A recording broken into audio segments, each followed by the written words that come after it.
What up, everybody? You're now tuned into the true definition of a sports fanatic. I'm your host, Brandon Lampley, back again today with another live stream.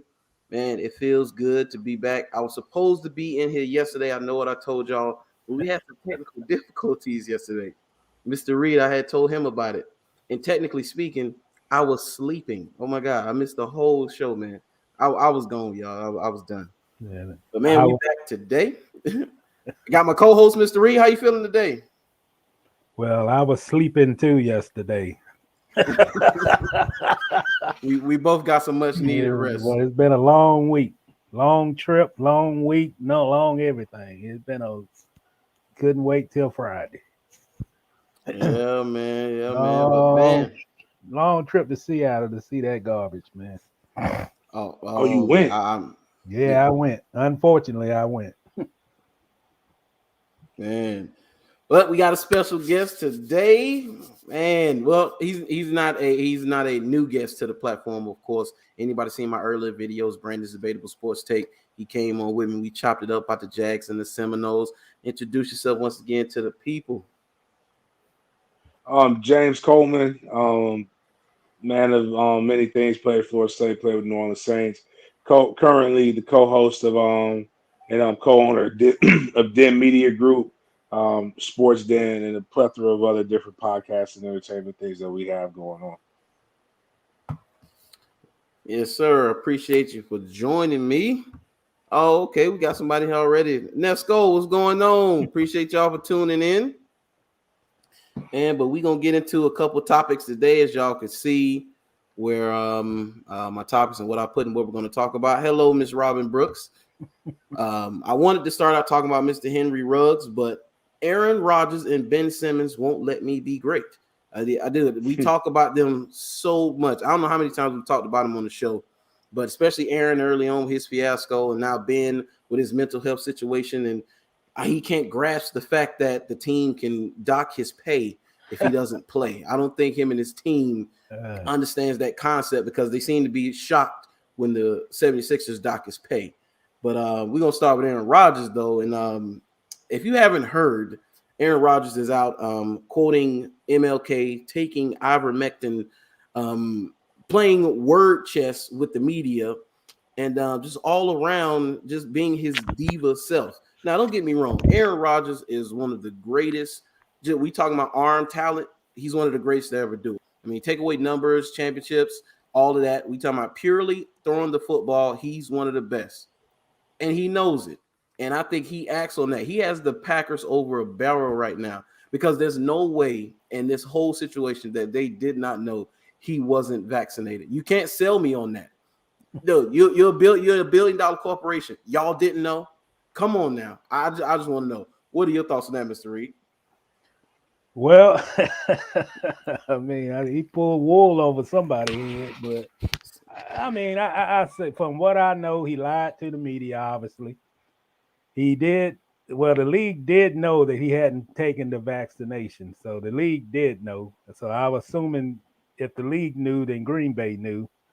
But I don't understand Aaron Rodgers right now, man. That's just my opinion. I don't know if a guy just want to be created in the news, or he just want to be controversial, a distraction. I don't know what it is. It just seemed like from the holdout talk conversations, the not wanting to come back, to coming back, to wanting to be the host of Jeopardy and getting mad when they didn't want to make him the host full time. It just seems like he's been in the limelight for all the wrong reasons, for whatever reason. I don't know if it's like midlife crisis or the fact that he see the end on the wall. He's toward the end of his career, that he just, I don't know. It just seems like everything about him for the last year or so has just been I don't know, he broke up with the auto racing girlfriend. I mean, it just got engaged. Got engaged. It just seemed like it's just been one thing after the next. And, the thing is, when you lie, I know some people might take the media for what it is, but when you publicly lie, I mean, those guys are going to come back. They're going to come back. They're going to come back, and they're going to make it a news situation every time. You know, if you didn't want that to be an issue, or you didn't want to continue to be on about whether he's vaccinated or not, and just come out with the truth, it would have been done. Nothing would have been said, and so forth. But when you lie and then you're like you're trying to cover your tracks, and then it's like, you know, I mean, I wouldn't want to be a player and you're not vaccinated and you have to go through all those protocols. You have to wear the mask on those trips. You have to do everything. What up, Jakar? And this guy doesn't go through those protocols because he missed the quarterback. So I hope it wasn't that type of situation, but it sounds like that's what it was, that he was granted some privileges that's not afforded to most of the players in the league who are not vaccinated. So, you know, you can't be entitled. Yeah. No matter what. Yeah. So what you think about that big game? I mean, it's one of those weird things like that.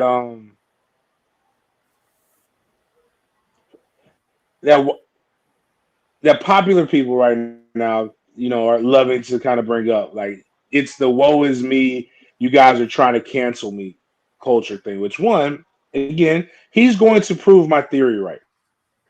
I have a theory that there's no such thing as cancel culture. Right. If you're really, you can be fired. You can be fired for a plethora of reasons. People have been fired for a bunch of sillier things than saying anything big.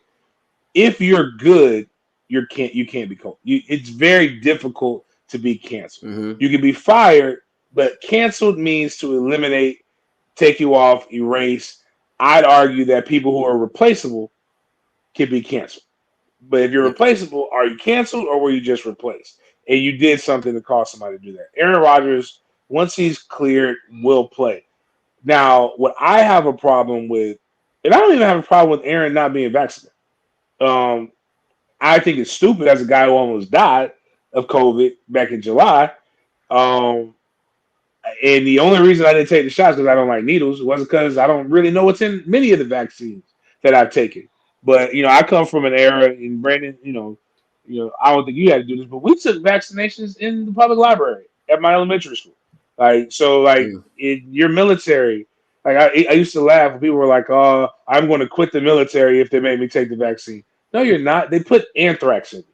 Like, you don't know what the hell is in anthrax, and you don't even know. Guess what? What you can do still with anthrax in you? You can still die of anthrax. It's to lessen the blow of what you go through. And my dumb ass was the only person in my family who didn't have the vaccine. Everybody got it, and guess who was the one who almost died? Like me. I'm the only. So I learned my lesson. I got my blood work the other day. If I can take it because my antibody count isn't too high, I'm gonna go take the vaccine and hope for the best. But I don't mind when people don't. What I mind is when people make stupid comments for why they don't. Yeah. It's a show of fear. Like Kyrie Irving. I think what Kyrie Irving's getting is wrong. Now, because not only is he saying he doesn't want to get it, he is choosing, which you have a choice, to accept the consequences that come along with him not taking it. I can respect that. He's been upfront. He's been honest. He has never backtracked. This is what he said he's doing. The reason why the media is tearing in Aaron's ass is because Aaron was specifically asked a question. He could have said, "I don't want to answer that right now. I'm doing more information." He said he was immunized, which gave the impression that he was vaccinated. And in that interview, he had a lot of other things to say about the importance of it and why he feels it's a big thing. He has taken a complete 180 now that he's been caught. Yeah, that's where I have a problem. Yeah, like, have the energy that you had, or just say, "Man, yo, I lied." And you know what's going to happen? It'll be a little bit pain. It'll be just like what's supposed to happen when you have the vaccine if you get COVID. It'll be a little bit painful, but it ain't going to be as bad as it was if you didn't have the vaccine. Just take it. But now what you've done is you've doubled down and you used the bingo board of conservative buzzwords and how to get yourself out of situations. And kudos for the MLK quote that's completely taken out of context that you used. I agree. Thank you. That was great fodder. Cancel culture, MLK. I'm not against vaccinations. More education, and you lied to saying that you spoke to somebody with the NFL because knowing the first thing the NFL is going to do is document that you did not talk to any of our people. It's like you're lying, and then you're throwing a stone and hiding your hand, and it's the most cowardice thing that I despise in. Whether you're conservative, liberal, down the middle, no matter what it is. I hate people who throw stones and hide their hands. Who hit, and then when they get hit back, cry, oh my God, he hit me. You got hit back, man. It's what happens. You know the media. That's what they're going to do when you've been aloof, when you've been standoffish. Anytime they get a chance to get back at you with their platform, they're going to take it. But it's all for naught because Aaron Rodgers is damn good at his job. And in 2 weeks, he will be back behind under center at Green Bay unless the most petty of them all decides that he wants to step in and prove a point. And he has proven without a shadow of a doubt that he will get his way in the end. And that's Roger Goodell. That's the only person who is beyond this. And it's not even cancel culture can't save you. It's just whenever Roger decides to have a measuring contest, he pulls out his 24-inch ruler and he loves to show you that he's got the bigger one, and he's going to keep showing you until you submit. That's it, man. That's it. Yeah, Jakari said. But Ben Simmons is a chump too. Oh, man, we talk about him all the time, man. It's the ESPN better have the same energy they had with Kyrie. Yeah, Jakari, I like the way Jay Williams called out Stephen A. Smith. I'm sure it was tight in that studio during that set, man. Did you see his face? And that's what I dislike about Stephen A. Smith is so damn good at his job. Yeah. But being in it, I understand what he does. It's entertainment. So what people need to understand is that news, because of you, the people, it's your fault. It ain't their fault. No. It's about money. It is entertainment with a sprinkle of news.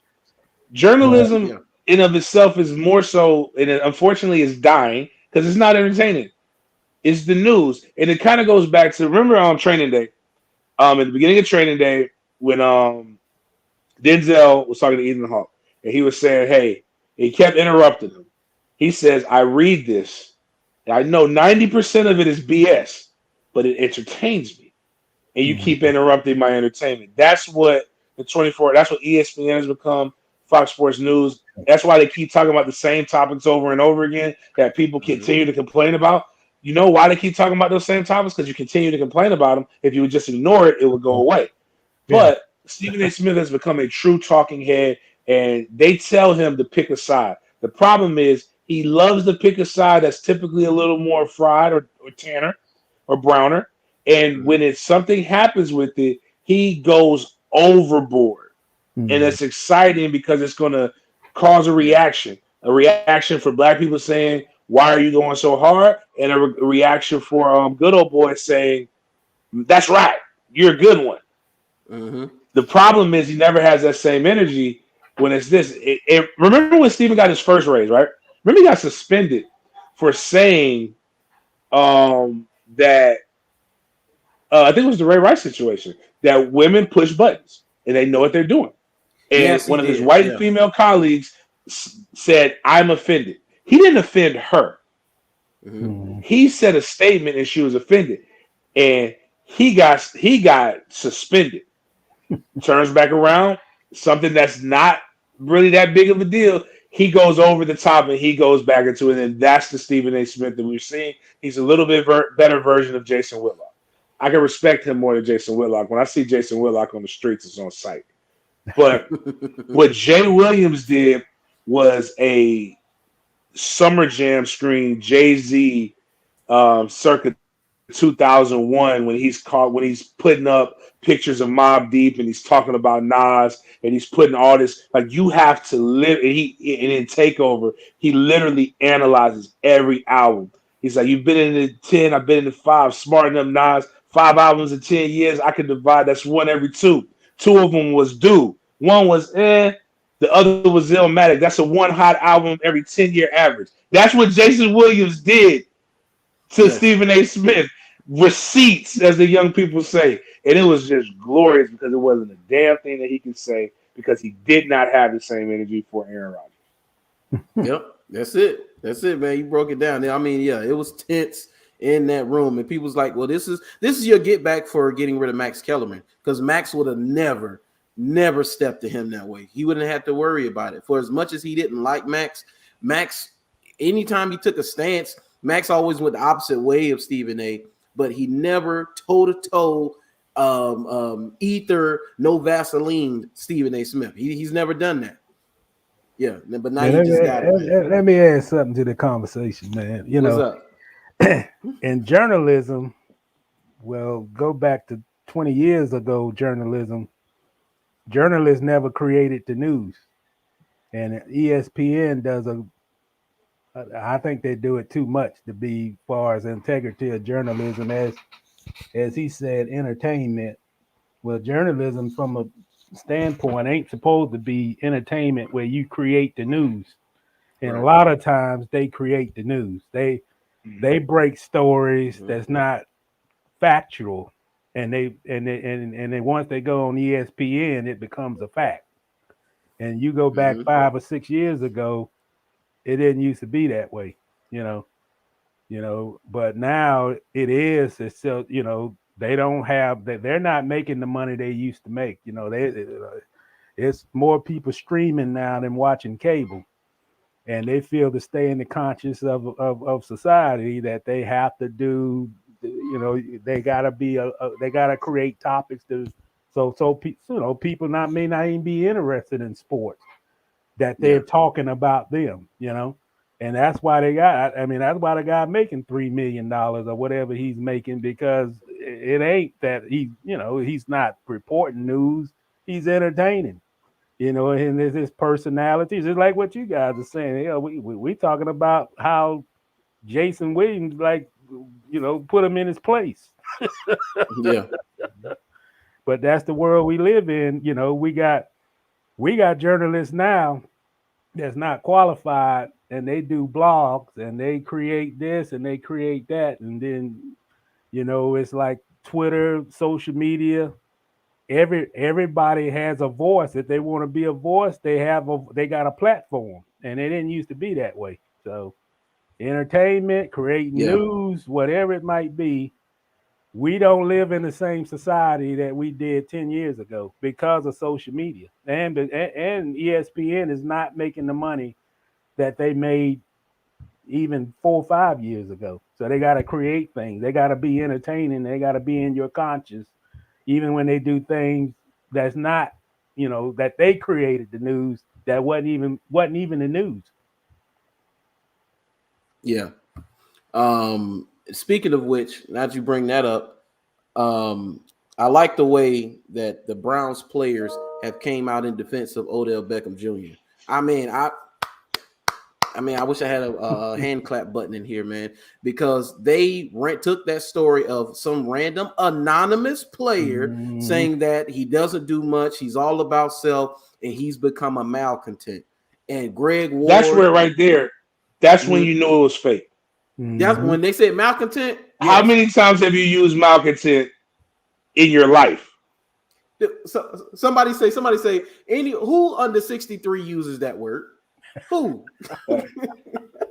I heard it 10 years ago on a rapper that most people probably don't even know, on a song that most people, if you do know him, you probably never heard of it. It's Exhibit A by Jay Electronica.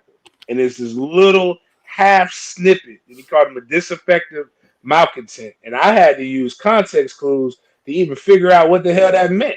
And I still went and got a dictionary to make sure, just so I could understand. It's just not a word that I've ever. It's not a word in the front of your mind. Like, hey, tell me about OBJ. Oh, he's malcontent. Like, nobody's saying that. Like, no 23 to 30-year-old is using that at all. And I just love how, I love how people always put it on an anonymous source. You know You don't have to verify it. Anything could be an anonymous source. You can say anything and say anonymous sources. That's how we went viral. Jason Lockenfora said an anonymous source told him that Tom Coughlin was going to be the head coach of the Jacksonville Jaguars, was going to fire Doug Marrone. And it ended up being absolutely like, he got mad because I used a phrase that I haven't used since middle school on him. I said, "Oh, you deduced that. You used deductive reasoning." And he got really, really upset because I'm like, he was like, "What do you mean?" I said, "What you did was you looked at everything and you came up with that. You made that up." Malkinson, man, ain't nobody using Malkinson. And I'm glad his teammates came out and defended him, man, because he's not a bad guy. He was a diva at a certain point, but he hasn't even been a diva in Cleveland. He hasn't really had enough success to be a diva in Cleveland. Yeah. But he's been pretty, like, straight up cool. Yeah. Yeah, no real headlines in Cleveland. The biggest headline is Baker can't get him the ball, which I didn't know from the Cleveland faithful, and I don't know if you've heard this, Mr. Reid, in your circles, is that they feel like Baker Mayfield probably isn't the guy. And if you could get if Case Keenum could show a little something, sign him for the cheap until you find another guy, but don't give Baker a mega extension. But you know that this is what's wrong with Baker Mayfield, and the guy on the run of the radio station pointed it out. I mean, he's a guy. I mean, he never gonna be a quarterback. I mean, you want your quarterback to be a guy who can be a compromise guy. You know, even if you got a malcontent on the team, you want your quarterback to be able to just don't make it an issue. Find a way to work with him. And if he's that talented, it's just like Tom Brady and Brown, Antonio Brown. Yeah. Antonio Brown is like, every way Antonio Brown went, he was a so-called problem. But Brady said, "Look, man, this guy is talented. Whatever it takes for us to work with him, we're gonna work with him because we need him." But when you got a guy like Mayfield, it's like, I don't think he wants anybody bigger than him. I mean, he has to get the last word. He has to be he got to be the man. It's like, I mean, that's one of the big worst things I think in the NBA is that guys I mean, I don't know if it's ego or whatever it might be, but you have to be the guy. It's your team. You have to be the guy. Like LeBron, which is the problem right now with the Lakers. AD don't want to be the guy because he's still so he regards LeBron with so much respect that the torch is being passed right now before us, and he ain't willing to take it because he don't want to like step on. And just like Russell Westbrook is another example. He can't play the way he can, where he normally plays when LeBron is on the court because there's so much regard and so much respect for him, which is, it's been earned, but still, if they're gonna win, you can't go with all that. Yeah, like you got to be yourself. If you didn't if it was gonna be like that, where you gonna concede and you got to be a facilitator when you've been a guy who attacked the rim your whole career, then they ain't bring him to be a facilitator. They brought him to be the guy that would attack the rim and do what he did when he at the other places he was at. But back to Baker Mayfield, he has to be the man. He has to be the guy. Anybody that's above that, he may not get along with him unless he plays on the other side of the ball, like Garrett. Right. When I realized Baker, I always never really felt like he was the best player in that draft. Yeah. Look at Kyler Murray, same program. Yeah. Kyler Murray's considered now a top 10 quarterback in the league. Nobody would say Baker Mayfield is a top 10 quarterback in the league. But look at similar process that went through it. Actually, even better because they gave him, and forgive me, I forget the name of the running back who hit the girl in Kansas City. Kareem Hunt. Came on. Yeah, Kareem. So he had Kareem Hunt. Yeah. He had another running back that was top. During the same time with OBJ, Jarvis Landry. They they got Chubb. They drafted I always joke and say he's one of them cats named Ngakoue and Ngaku Njoku. Mbaku, whatever. Yeah, the dude from Black Panther that played for UM. And then I had another tight end come in. Like that only works on Madden. Like you literally gave him 2 hours, 2 number 1 wide receivers from where they're at.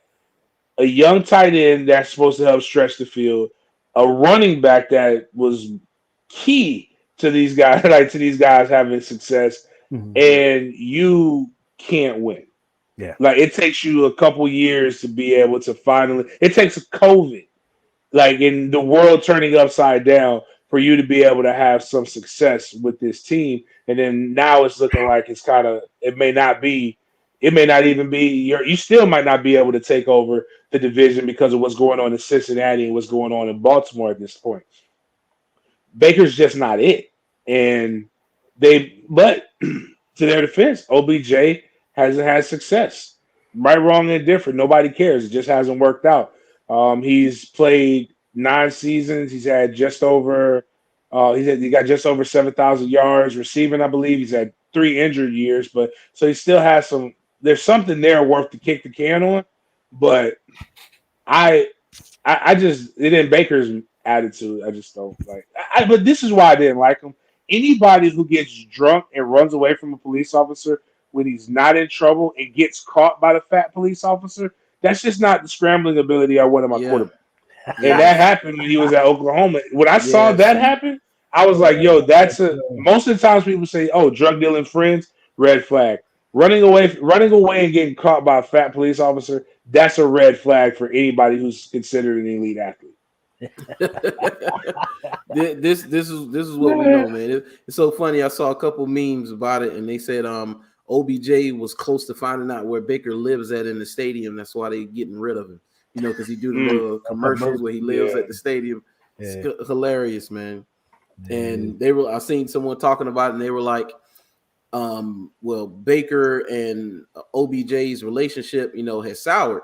And I think it was Clarence Johnson of ESPN. He was like, how you can't sour something that never existed to begin with. They said from the beginning that they had nothing there between the two of them. So it was icy from the start. And I mean, hey, it is what it is. It hasn't translated to the field.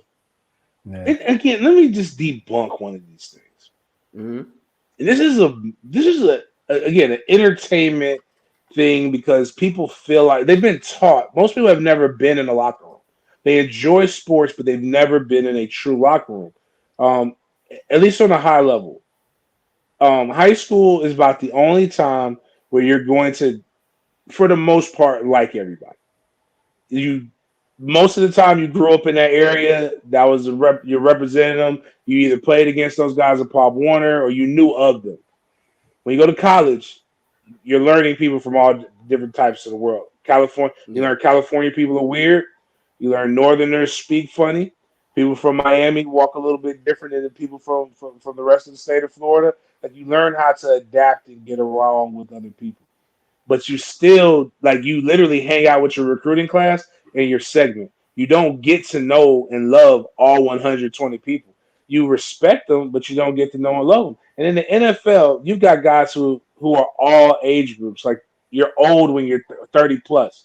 You're 22 years old with no kids. Most of the time you're coming in, you're new with money, trying to learn all these different things. I'm saying this to say is that most people look at sports differently than they look at their own job. Look at your own. You don't like everybody at your job. Right. You don't necessarily have a rapport with your coworkers. You don't care. What you need them to do is their job or make sure that their job doesn't interfere with how you do your job. That's what happens on a professional level because you're getting paid. I need my quarterback I don't need to like my quarterback. I need my quarterback to throw the ball in a catchable area so that I can catch it so I can score touchdowns. When I score touchdowns, he gets paid, I get paid, fans cheer. That's the nature of the relationship. Now, if we happen to go like movies or we go to gentlemen's clubs or we go do a whole bunch of other stuff afterwards, great. What happens, though, is a lot of these guys, if I got kids, I'm not going out with you. I'm going to do my job. I'm going to go pick up my kids. I'm going to go home, tuck them in, do this thing again tomorrow. That's the reality. Everybody thinks you're supposed to be all buddy. Yeah. That's not how this thing works, man. Well, speaking of that, The Jaguars, when Monroe was with the Jaguars, he would assign locker spaces to players. So I can recall Leonard locker was next to Calais Campbell. And when we would go in the locker room, media go in the locker room, man, I think the whole 2 years, I mean, there wasn't much conversation between the two. They were like completely opposites. Mm-hmm.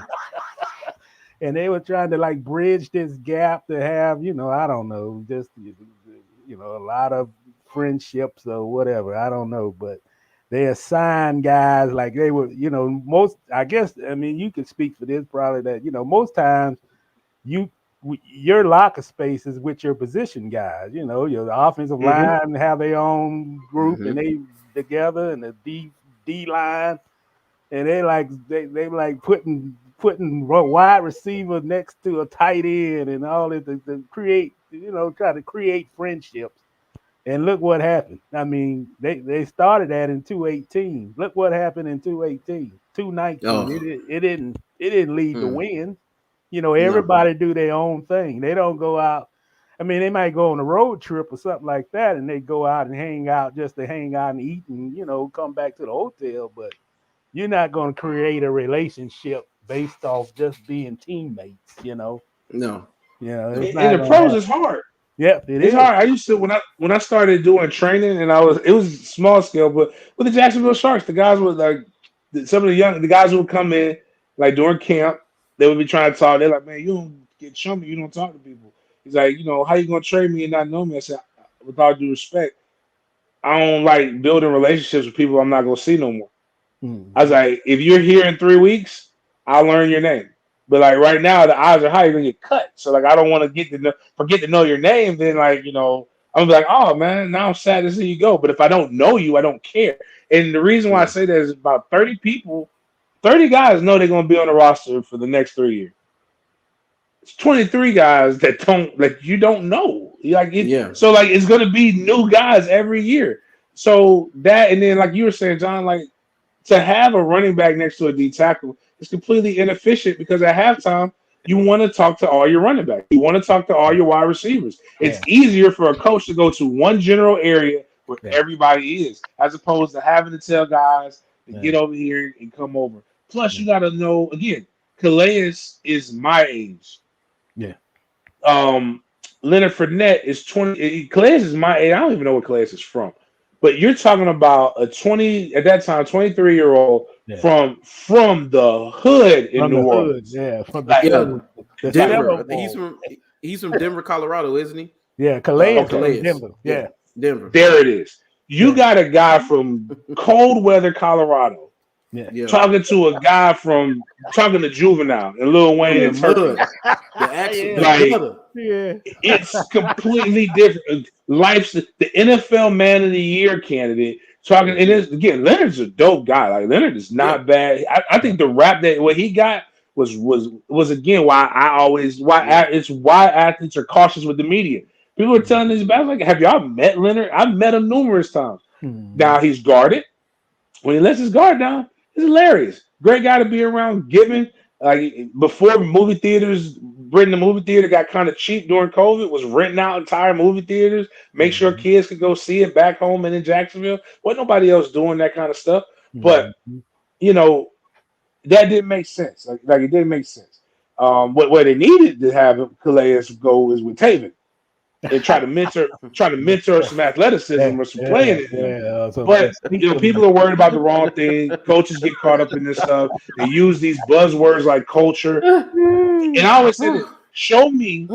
I believe in culture when somebody can show me a bad team with a good culture and a good team with a bad culture. My argument is, you know what a good culture is? Winning games. Losers hate, like pro athletes hate losing, period.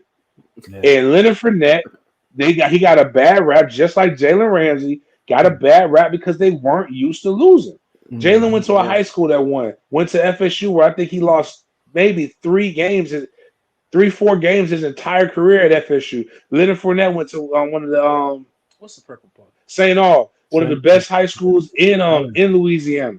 To to LSU, where he lost 3 games, but that's still not a lot. He was still pushing it, doing well. To come to Jacksonville, where losing was just like that's just another week. Yeah, part of the And coach. I think that's why he got mad. I ain't used to losing, and these cats is okay with losing. They're like, you'll get over it, Rook. We lose 7. We average 4 wins a year, Rookie. Relax. We're not going to do anything. And that's just, again, that's what people get upset about. Yeah. You are right about that. Taven Bryan. Man, you brought up Taven, man. We try to keep Taven under wraps over here. No, you did. personally, hey, say that again. Say that again. I hate Taven. Like every week, like it's a running joke. Everybody knows. Like I have been championing cutting Taven Bryan since he was drafted. I did not understand it. I don't know why. I watched this film. I didn't know who he was. And then I watched your draft. Like I this is what I remember. I remember watching the FSU Florida game, and we weren't any good. And our that center might be the worst center to ever play at Florida State. And he was whooping Taven Bryan's ass. And I said, when I saw that, I said, what? Yo, I gotta cover these guys. Like, I don't care. Like, I'm not a Jaguars fan. This is my job, and it's easier. 2017 was the easiest I've ever done a job in my life. It was the most fun I had. It was the most money we made. The Jags were winning. People wanted to advertise. People wanted to talk about it. We had that playoff run. So good that we forgot National Signing Day. Like, it messed up the sports calendar if you cover sports in Jacksonville. Oh, yeah. To come back, like, to go from, like, because 2016 was awful. I was wrong about 2017. Shout out to Calais Campbell. He did say, I told him we should throw a parade if we win 7 games. He said we're going to the playoffs and we're going to make a run. Malik Jackson looked at him like he was crazy because we were at Malik Jackson's football camp. And I remember seeing him, and I'm like, yo, you wild for that, son. And then 2018 happens, and I'm like, they drafted him. I said, that doesn't make any sense. Why are they drafting him? I was like, well, maybe he's trying to do what he did in New York, get you some badass D linemen, be too deep. Yeah. But I was like, but this guy don't even look like he should be playing in the NFL. And then that was my first year going to training camp. And when I tell you, I watched him in training camp, and I had concerns. I had immediate concerns. Wow. I you go one-on-ones, right, with the offensive line. You're supposed to win. I saw him do 10 one-on-one reps against a undrafted rookie free agent. And that undrafted rookie free agent was whooping Taven's ass. I swear I saw him. And it wasn't going to stop the drill until Taven won a rep. Yeah. It had to end on a positive note. I swear Calais just said, man, just let him win. Just let him win, man. It's so that they can move on. And when I saw that, I said, bro, this guy. But again, like I said, culture and Calais is a good dude. And Calais can mentor certain people. But you gotta know your guys when you're drafting them, man.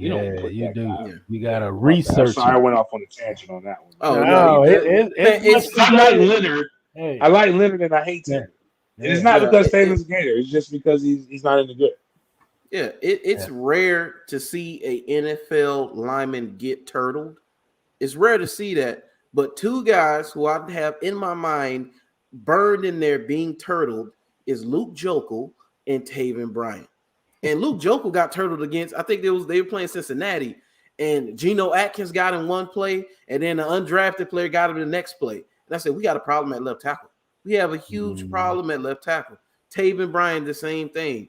I think they were playing against the Baltimore Ravens. I think that's when Minshew got his head knocked off in his first game. First preseason game. Yeah, that first preseason game. Taven got smacked and was on. I'm talking about legs up like this, and you should never see that.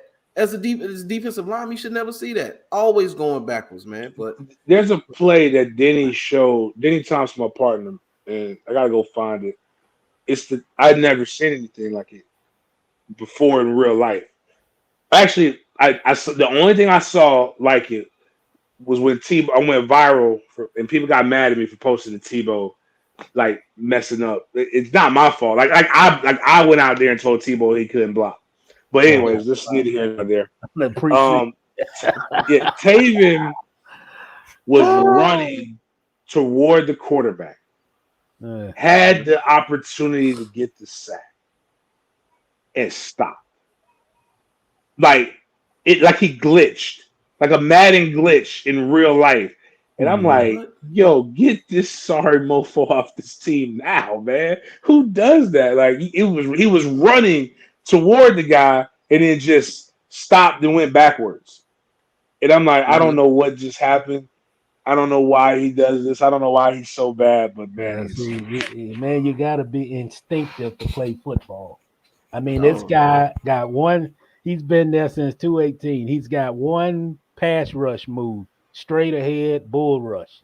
Yeah, he can't. I mean, we thought about this the other week ago, the goal line play on the Monday night game with the Titans was playing. Who was that game against? Oh, the Bills. The Bills. When he stopped Jeffrey Simmons. Right. He stopped Jeffrey Simmons. Mm-hmm. Even though the guy was blocked, he had enough instinctiveness to go over and fill the hole. With this guy Taven, I mean, he could fill a lane and a running back come right on his backside, and he don't have the instinctiveness at all to reach out, to grab him, move over, slide, anything. The guy, I've actually seen this guy turn all the way around to search for the running back, and he's on. I mean, that Dallas game. Yeah, it's like Ezekiel Elliott running past him, and I can go to Forest View and watch the kids play on Saturday at Yancey Park, and you won't see that. I mean, this guy is bad, and to think that I believe he's been given more chances than anybody on that roster. Not talking about the Myers situation. I'm talking about Marone and that regime. They gave this guy too many opportunities. He's not good. He's not going to be good. And the only thing he's been relying on, and they've been relying on, it's going to click. It's going to click. He's going to click. He's going to be that player. And, I mean, come on, man. This is the NFL. This is not where you give a guy, I don't care if he is a first-round pick. It shouldn't take 4 years to evaluate this guy and see that he's horrible. I mean, who get this? Is how you do. Hey, name me your favorite Taven Bryan play. My favorite play. I'm just saying, like that's the point. Like, what my favorite bad play is. Yeah, that's what I'm saying. Like, when people are like, "Oh, he's like," I saw somebody in the comments. He's a good run block. You don't draft a good run lane stopper in the first round. Yeah, you can get that anywhere. You don't get that. That's not what you draft. I've never heard any draft. You've never heard a draft analyst say, "Look at here, the film on Taven Bryan. Watch here. This man, he is a good block eater. That is valuable to an NFL. No pass rush, knocking people out. You don't have one play where you can say, "Damn, boy, woo." Yeah, we went in the preseason. Me, Leon Searcy, Denny. We were up there, and we went an entire game, and we didn't pay attention to any other stuff. We went the entire game because I told them, they're like, "Nah, James, you're over exaggerating how bad Taven is, James. You just don't like Taven." I said, "Okay." Name when they call, like, tell me when they say his name. Let me know when they say his name. Let me know when you see Taven split a double team and make a tackle. You don't gotta give me a half tackle. Give me the assist. Man, we went that game. Then the next game. We was going games before they even said his name, man. That's not a good NFL football player. Like, that's not what you want. Like, I need you people. I'm sorry, I don't want to take any of your viewers, but I need these people to understand this. This is important. I need them to know, like, you basketball, baseball, hockey, soccer, tiddlywinks, shoots and ladders, no matter what it is you're playing. You know who the good people are by how many times you hear their name. If you never hear somebody's name, they're not any good. Yes, sir. You hear the full, like, I can tell you Picard in Baltimore. That's how I know he's a good fullback. Because I know his name. Kansas City has a good fullback. I can't pronounce the fullback's name in San Francisco. That's the only reason I can't say it. There's 10 fullbacks in the NFL that you can name that any other random person that's not a Jags fan can name. But you come and you say, give me Name me a Jags player to anybody else in the NFL. You know who they're not going to say? They're not going to say Taven Bryan. Yeah. Nobody knows. He was a first round pick. You should know who the first round picks are. Yeah. 2 weeks I'm just ago, sorry, my bad. I'm just saying, I need y'all to know that. But it's warranted, man. This guy, I mean, it ain't player hating. It's the truth. This guy is horrible. He's garbage. 2 weeks ago, he was a healthy scratch because it's like I think Monroe was Meyer was asked the question. He just say, "Well, the funny is just he showed us more." Yeah. See, Jakar said I would have sent K. Levon to Minnesota. That's another one. We're gonna get into K. Levon when we get this Jags talk. He's another one, man. We gotta talk about K. Levon Chase on, man. Oh my goodness. That Jaylen Ramsey trade is looking worse by the day. Yeah, boy, there's a play in that Seattle game, boy, where he I say, oh my goodness, man. It was ridiculous. It's absolutely ridiculous, man. But everything about the guy, the criticism, and we done criticized the guy a lot on this show, but everything about it is warranted. He's bad. I mean, he's bad. Most guys don't get that many opportunities as he. I mean, if you look at let's see, what has he gotten better at since he's been there? Nothing. Nothing. He's gotten better at nothing. Absolutely nothing. He can't get off it. He can't get it. He can't get it. He can't beat a guy in front of him. He can't get to the quarterback. He can't make a tackle. So I mean, all the criticism is warranted. This guy is still in a roster spot, man. I mean, he's taking a spot from somebody that can play better. And I'm always gonna criticize a guy when I say, look, man, this guy done had more opportunities than anybody. And if he wasn't a first round pick, he wouldn't have been, he wouldn't have been granted all these opportunities, man. Yeah. He's garbage. I'm saying it. He's garbage. Yeah. And another thing that Big James, hey, if you go back and watch the tapes of Florida, you won't hear his name with them either. You won't hear his name at all. It's like, man, where's this guy at? You won't find any standout plays that he made at Florida. Yeah. Then they say his nickname was it Cowboy or something like that. I didn't hear that not one time until the draft, and they mentioned it. I say I've seen the Florida games and I've never heard them use that name, man. So I don't know, man. He say that boy is hot garbage. Yeah, that boy is hot garbage. He say, bro, they said most of our starters will be out the league if we cut them. Oh, you talking about the Jaguars? Yeah, we talking about one of the worst teams in the league. Of course, most of these guys can't play for other teams, man. Yeah. Hey, T Smalls is in the building. What's up, T Smalls? Yeah, T Smalls, the struggle is real, man. We're talking about them Jags. But hey, we about to get into the Jags, but let's get to Mr. Henry Ruggs very, very quickly. As most people y'all have heard about Henry Ruggs and what happened. He's released by the Raiders, and the kid's facing some time. Got arrested. Driving under the influence, twice the legal limit. It said his 0.16 blood alcohol level, was doing 156 miles an hour. TMZ gets video of everything. They don't release video of him speeding, and they got video of him after the crash when he's crying and sobbing and cursing because it's all gone. It's similar to Jay Williams when he got in his motorcycle accident, and they were talking about how he cursed and he was like, I messed it all up. He said, I'm done. I messed it all up. But it's the same thing with Henry Ruggs, man. I think this highlights I would say, no matter your status, no matter what you achieve in life, no matter what you have going on, how much money you're making, how many women you get, I mean, it doesn't matter. When you make poor decisions, you're gonna have to you have to face the consequences, man. There's no reason why he should have been out 3:00 in the morning with a blood alcohol level double the legal limit, driving. Like there's no reason for that. I'm pretty certain every team they have access to all types of car services. Oh yeah. And Vegas and not even so. Let's say you don't want to pay a car service. Let's say you don't want to do Uber because people be weird sometimes. There is some people on your payroll from family to friends that you paying, you bankrolling their lifestyle, that you call them and they need to come because you the money man. It's part of your NFL. It's part of the player association, like your union. Yeah. Like literally, if you call and say I need to get picked up, they'll come and get you, and they'll have somebody drive your car.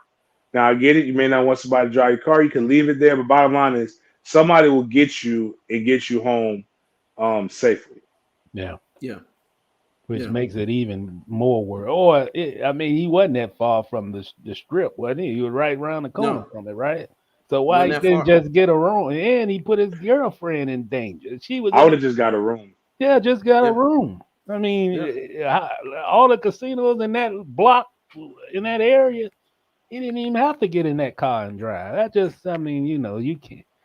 I mean, it just, I don't know. That just not smart decisions at all, man. Yeah, his situation is interesting because a lot of lives were ruined, and yeah. When you take somebody's life, there's nothing that you can't make that life come back. Yep. So I hope that family taps his bank account. But I've been seeing the Twitter stuff, and what I think there's a disconnect between old heads and young cats.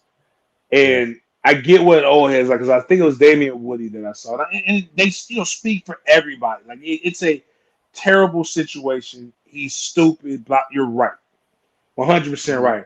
The young cats are like, well, everybody makes mistakes. Nobody's above this. Blah blah blah. They're right, and they're not. But then the argument comes in. You just want to take away accountability. That's not what they're saying.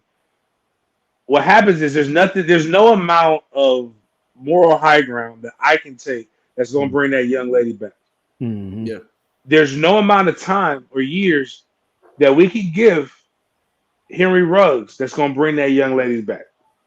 Yeah. There's nothing that we can do. And again, I know very few people feel sympathy for her because she's alive, but there's nothing that we can do because she's damaged. Henry Ruggs' girlfriend. He's going to jail. And it's tough to go back to the dating market when, people say, hey, man, tell me about your exes. Well, my last ex was Henry Ruggs. He killed somebody in a car accident I was in. It's very difficult. And that's kind of making light of something. But here's what I want. Here's what I want to happen. He's going to get 2. I hope he doesn't get 2 years because that's too little. I don't want him to get 20 years. That's too much for him to be 23 years old. But what I do, and I don't want him just to go to jail and rot. And I understand what people are saying and why they're saying, but here's why. It has nothing to do with empathy or sympathy for a young man that I don't know. What I know is that 90% of the people in the comments who are judging him have had that moment at least once, if not consistently, where I'm okay. I haven't had that much. I can get home. Mm-hmm. Not judging you. Thank God you didn't kill anybody. Whatever. But before that, 156 miles per hour sober is foolish, let alone drunk. What I want when he goes to jail is for him to have the prosecution or the judge or the NFL or whoever, and this is something that can help rehabilitate him. And also when he gets done, because even if he gets the full 20, he's going to be 40-something years old. He's going to be a young man still. But he'll have something where he can come out and he can actually serve the purpose in society to change the world in which he make the world better. He needs to speak at a player symposium. He needs to go once a month and talk to a high school right before prom season. He needs to go talk to colleges. Because when I tell a kid that, it doesn't mean anything because I never lived it. Yeah. But when he comes in, he can legitimately tell somebody. In 3 hours, 3 hours before that wreck, he was coherent texting his quarterback about getting golf lessons. In a matter of 3 hours, his entire life changed. In that testimony, that speech given to young people means a lot more than some old, washed, middle-aged person. Yeah. They saw this guy win a national championship. They saw this guy dominate the league. They saw this guy have it all. And they also are going to see this kid lose it all. And that story needs to be told because that's the only way people are going to understand it and get it. And no, he cannot bring that 23-year-old woman back. But what he can do is make sure that even if he prevents one 23-year-old woman that happening to in the future, it's worth it. We know he ain't going nowhere no time soon.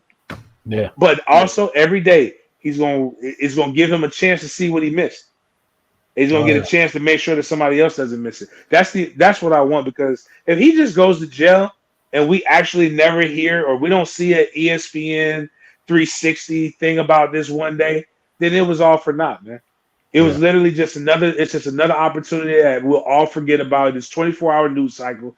In 90 days, nobody's going to really be talking about Henry Ruggs in the case. Well, let me rephrase that. If it goes to trial, people will talk about it.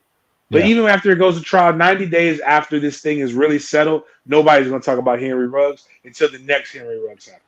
And that's what we got to do is prevent the next Henry Ruggs from happening. And just slapping 20 years on him ain't going, because we're going to forget about it. He needs to be out there talking about it every year, telling people, man, this is why you don't do what I do. Yeah. Say, this is and what sucks is, like my man said, Raiders PR has to be thinking, what are the odds? Man, what else am I going to have to deal with? Mm-hmm. You hear a lady has claimed that one of the current players that's on the team injured her in a car accident either early this year or last year. And so that just came out today. And so now she's suing that player. I can't think. Let me see if I can find the player's name. But yeah, it's another player. A lady is suing him because he supposedly injured her in a car accident last year. With the Raiders? Yeah, with the Raiders. I'm about to look up his name now. But yeah, with Henry Ruggs, man, I do feel for the kid because this was not necessarily malicious intent. He didn't go out there with a mind to do harm to someone. Yeah. He made a mistake, and he's going to pay one of the highest prices somebody pays for making a mistake. Because there's plenty of people, like you said, have made this same mistake he's made, and they've done just what he's done. Some of them didn't face consequences for it. You know, I mean, he who's without saying cast the first stone. Come on now. And I get that. And I like what Derek Carr said. He stayed consistent because they didn't like what he said after the Gruden emails, but he stayed consistent and said the same thing about Henry Ruggs. He comes from the place of, hey, he's a Christian man. He said Henry Ruggs needs to be loved on right now. He said, yeah, that's just what it is. So, man, my heart goes out to the family. They said she was like, I think a few blocks away from her home. Yeah, she was almost home before it happened. Young lady, yeah. And he was trying to swerve lanes or something like that. That's the crazy. I was, not hoping, but I was like, man, maybe he fell asleep at the wheel. He was too drunk, but like, nah, it seems like he was pretty. Because he went from 156 and hit her at 137. So when he pushed on brakes, it couldn't stop. I mean, obviously couldn't stop in time. But she was waiting at the red light, right? I mean, wasn't she at the red light? I think so. He hit her park though, and then immediately burst in flames. Yeah. I think she was either waiting, and he hit brakes. It's just amazing, also, man, that they got so many technology. The technology is so advanced now that they could check all that stuff in his car. Crazy. Yeah, Damon Arnett. Yeah, Damon Arnett. Yeah, Las Vegas woman suing Raiders. Damon Arnett over hit and run crash. So October 14th in 2020. Yeah, and I guess the Raiders have been aware of it and what's going on, but the story, I guess, is just coming out. Yeah, said it was near the team's headquarters, actually. So, yeah, they knew about it. See, she had injuries to her head, shoulder, and neck, and back, was taken to Sunrise Hospital. See, the lawsuit was filed on October 5th. She's seeking $92,000 in damages, and the Raiders are also listed on the complaint. Shoot, that's all she going after? Well, I mean, it's because it's an everyday car accident. Like, nothing. That's just she just putting that out there. Like, when you put it out there, the Raiders are more apt to say, "Hey, man, just make this shit go away." Yeah, like we don't need this. We don't. This is the last thing we need. Like, we'll give you the 92. We'll take it out of your check or something like that. Yeah. So, man, that's unfortunate, but hopefully from this he's able to He's able to learn. He's able to self-reflect, and after he comes out of however much time he gets, he takes that time and try to make a difference. Like you said, he needs to go on tours. He needs to be out in front of the kids the week before prom and stuff like that, and let them know how he live. I talk about it all the time, where we're in a time where all the kids see is highlights. You go to YouTube, you type in your favorite whoever, and it's the highlights of whatever it is that they do. I say they need to see more of the lowlights. You need to see the bad plays. You need to see the mental errors. You need to see the mistakes and the mess ups, because that's how you learn. So yeah, I agree with that, big game. Don't repeat the mistake.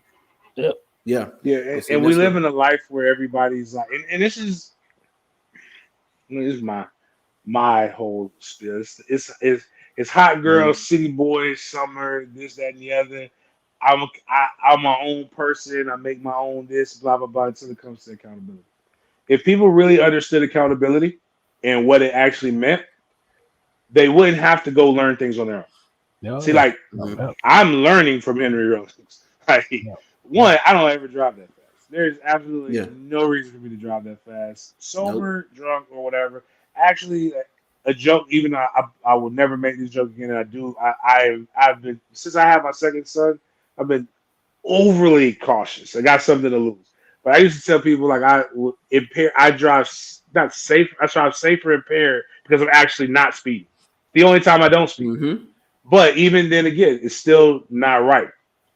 But I'm learning. You see that? That's a valuable lesson for me. I got you. I see other people don't have to make. You don't have to make the mistake that people made before you. Make new mistakes. Yeah. And hopefully not as deadly, because that's how you progress. That's how you go further.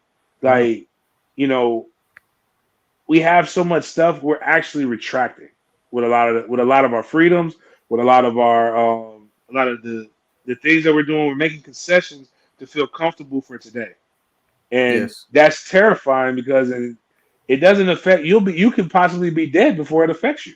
It affects the people who are going to be living. And that's where, people got to wake up. This fast buck, this get over on people, this scam thing, this I'm going to get from point A to point B in 156 or whatever it is. You got to chill. Like, I got to make six figures before I'm 25. It's going to kill you. Yeah. Yeah, it is. When you think about all the icons of the titans of industry, outside of the ones who were birthed into it, the ones who created their wealth, when you go look up with Elon Musk, look at how he made his money. He made his money, lost his money in an investment, made it back. When you look at Amazon, my man was slinging books out of the basement, out of his basement or his garage with his first wife. When you look at McDonald's with Ray Kroc, he was 50-something years old before he came up with the concept of McDonald's. When you look at the lady from my alma mater, Spanx, she made $1 billion company off of a $5,000 student loan, and then she started going door to door selling, selling printers.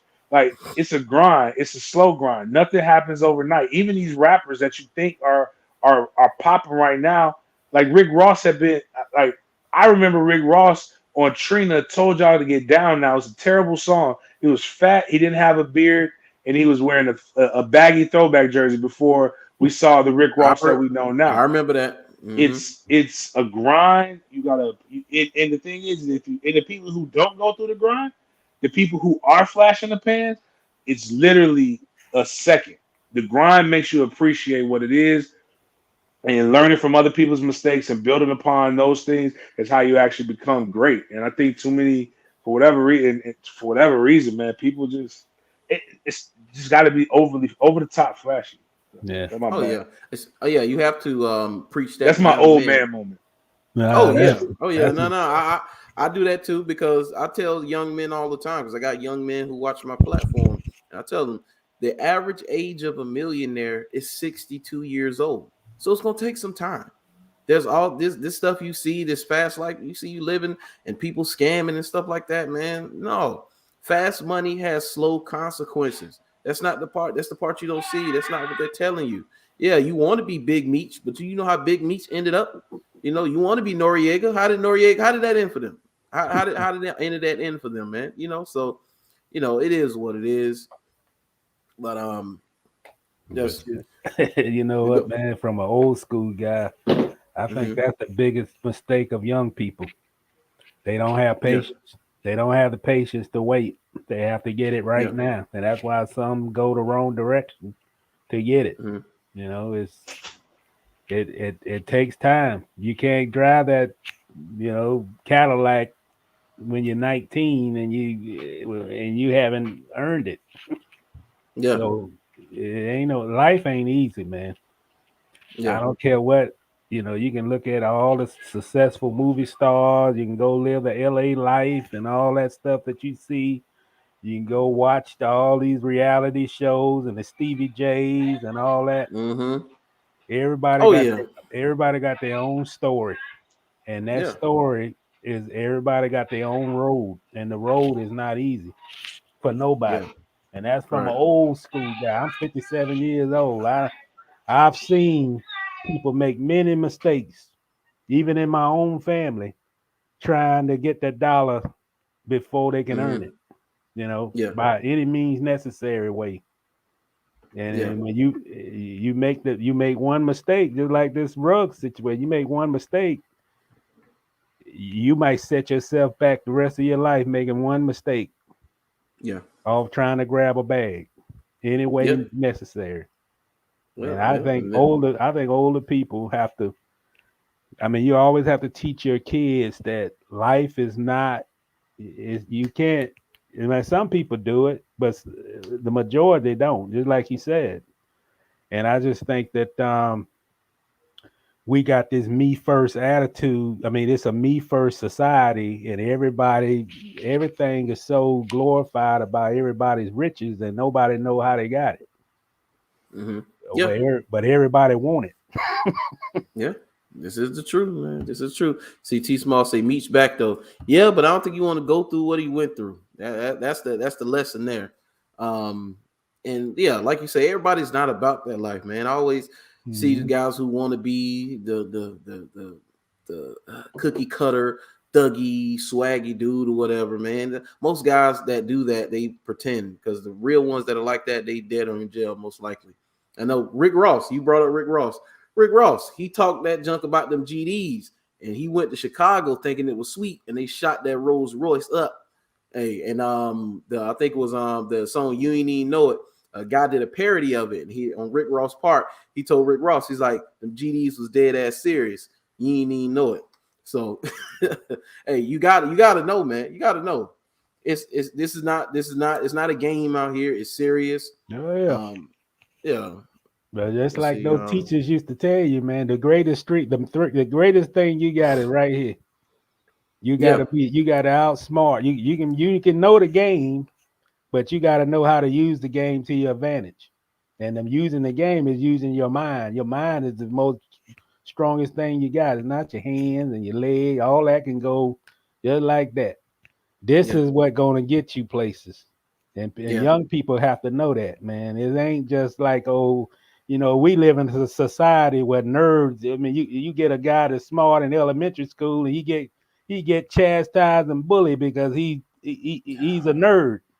But he the smartest. I mean, that's gonna take him further than any of that other crap. Yeah, it is. Let's see. So Tanya Pender, how you doing, Miss Tanya? Say when you're young, you think you have to catch up with life, only to realize once you get older, you live life because time won't allow you to catch up.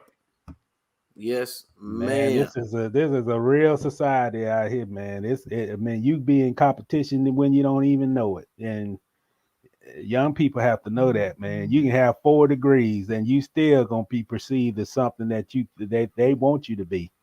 You have to have to be book smart, street smart, intellectually smart. You got to be all of them smarts. You don't develop that overnight. It takes time. A lot of things go on. You got to be mentally strong to deal with things, man. Yeah. So, yeah, man. But we're gonna switch topics. We're gonna stay in the NFL, and I want to talk about player mobility. Seemingly just probably a few short years ago, players just in sports in general, didn't have a ton of mobility. It was better than it was back in the day. Once they got free agency, guys were able to move around. But the NBA took player mobility and they put it on steroids. Now, I mean, you had one point, I think after the bubble, when free agency hit, 40% of the league were free agents. The highest percentage had been in history of the game. So guys are able to move now. NFL players always look at the NBA players envious. Oh man, they hate it, man. The guys, they make so much money. They say NFL players, football players in general, have helmet syndrome, where you can't see their face when they're on TV. Pretty much, you got the face mask that's blocking it. So when they go out, they got to be extra flashy. So say, hey, that's Big Game James, because they might not recognize him because he has a helmet on when he's playing.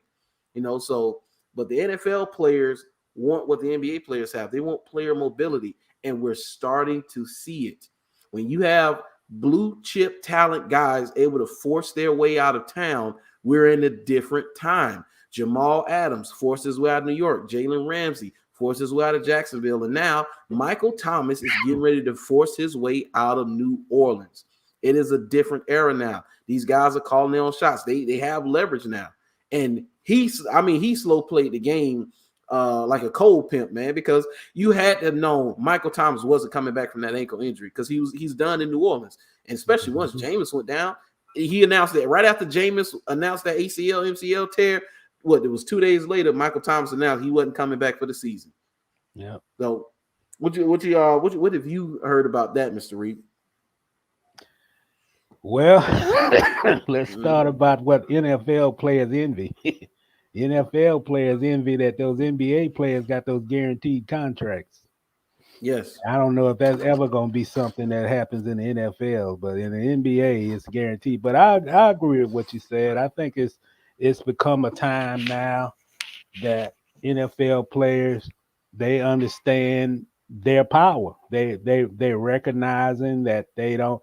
I go back to like what the situation was with Jaylen Ramsey. When he was in Jacksonville, the fact that I just say prior to Jaylen, he was probably a player that probably Jacksonville, the Jaguars never experienced, because you couldn't, and they should have known this when they drafted him. You can't put him in a box. You're not going to make him be something that he's not. If he didn't like it, he's going to say it. And when you had a guy like Tom Coughlin, who just, this old school person who wanted to just, intimidate by just what his status was. I mean, it worked in New York, but I feel like a guy like Jaylen is a new generation of athlete that, hey, you're not going to take me in a box. If I don't like it, I'm going to tell the world about it. And I think right now there's a lot of Jaylen Ramseys in the NFL that they're not going to take it. Like Michael Thomas not. I mean, the conflict is between him and the head coach. They don't get along. They've been butting heads for a while, but it just got out. And he just said that I'm not going to take this from Sean Payton, threw him under the bus. Basically.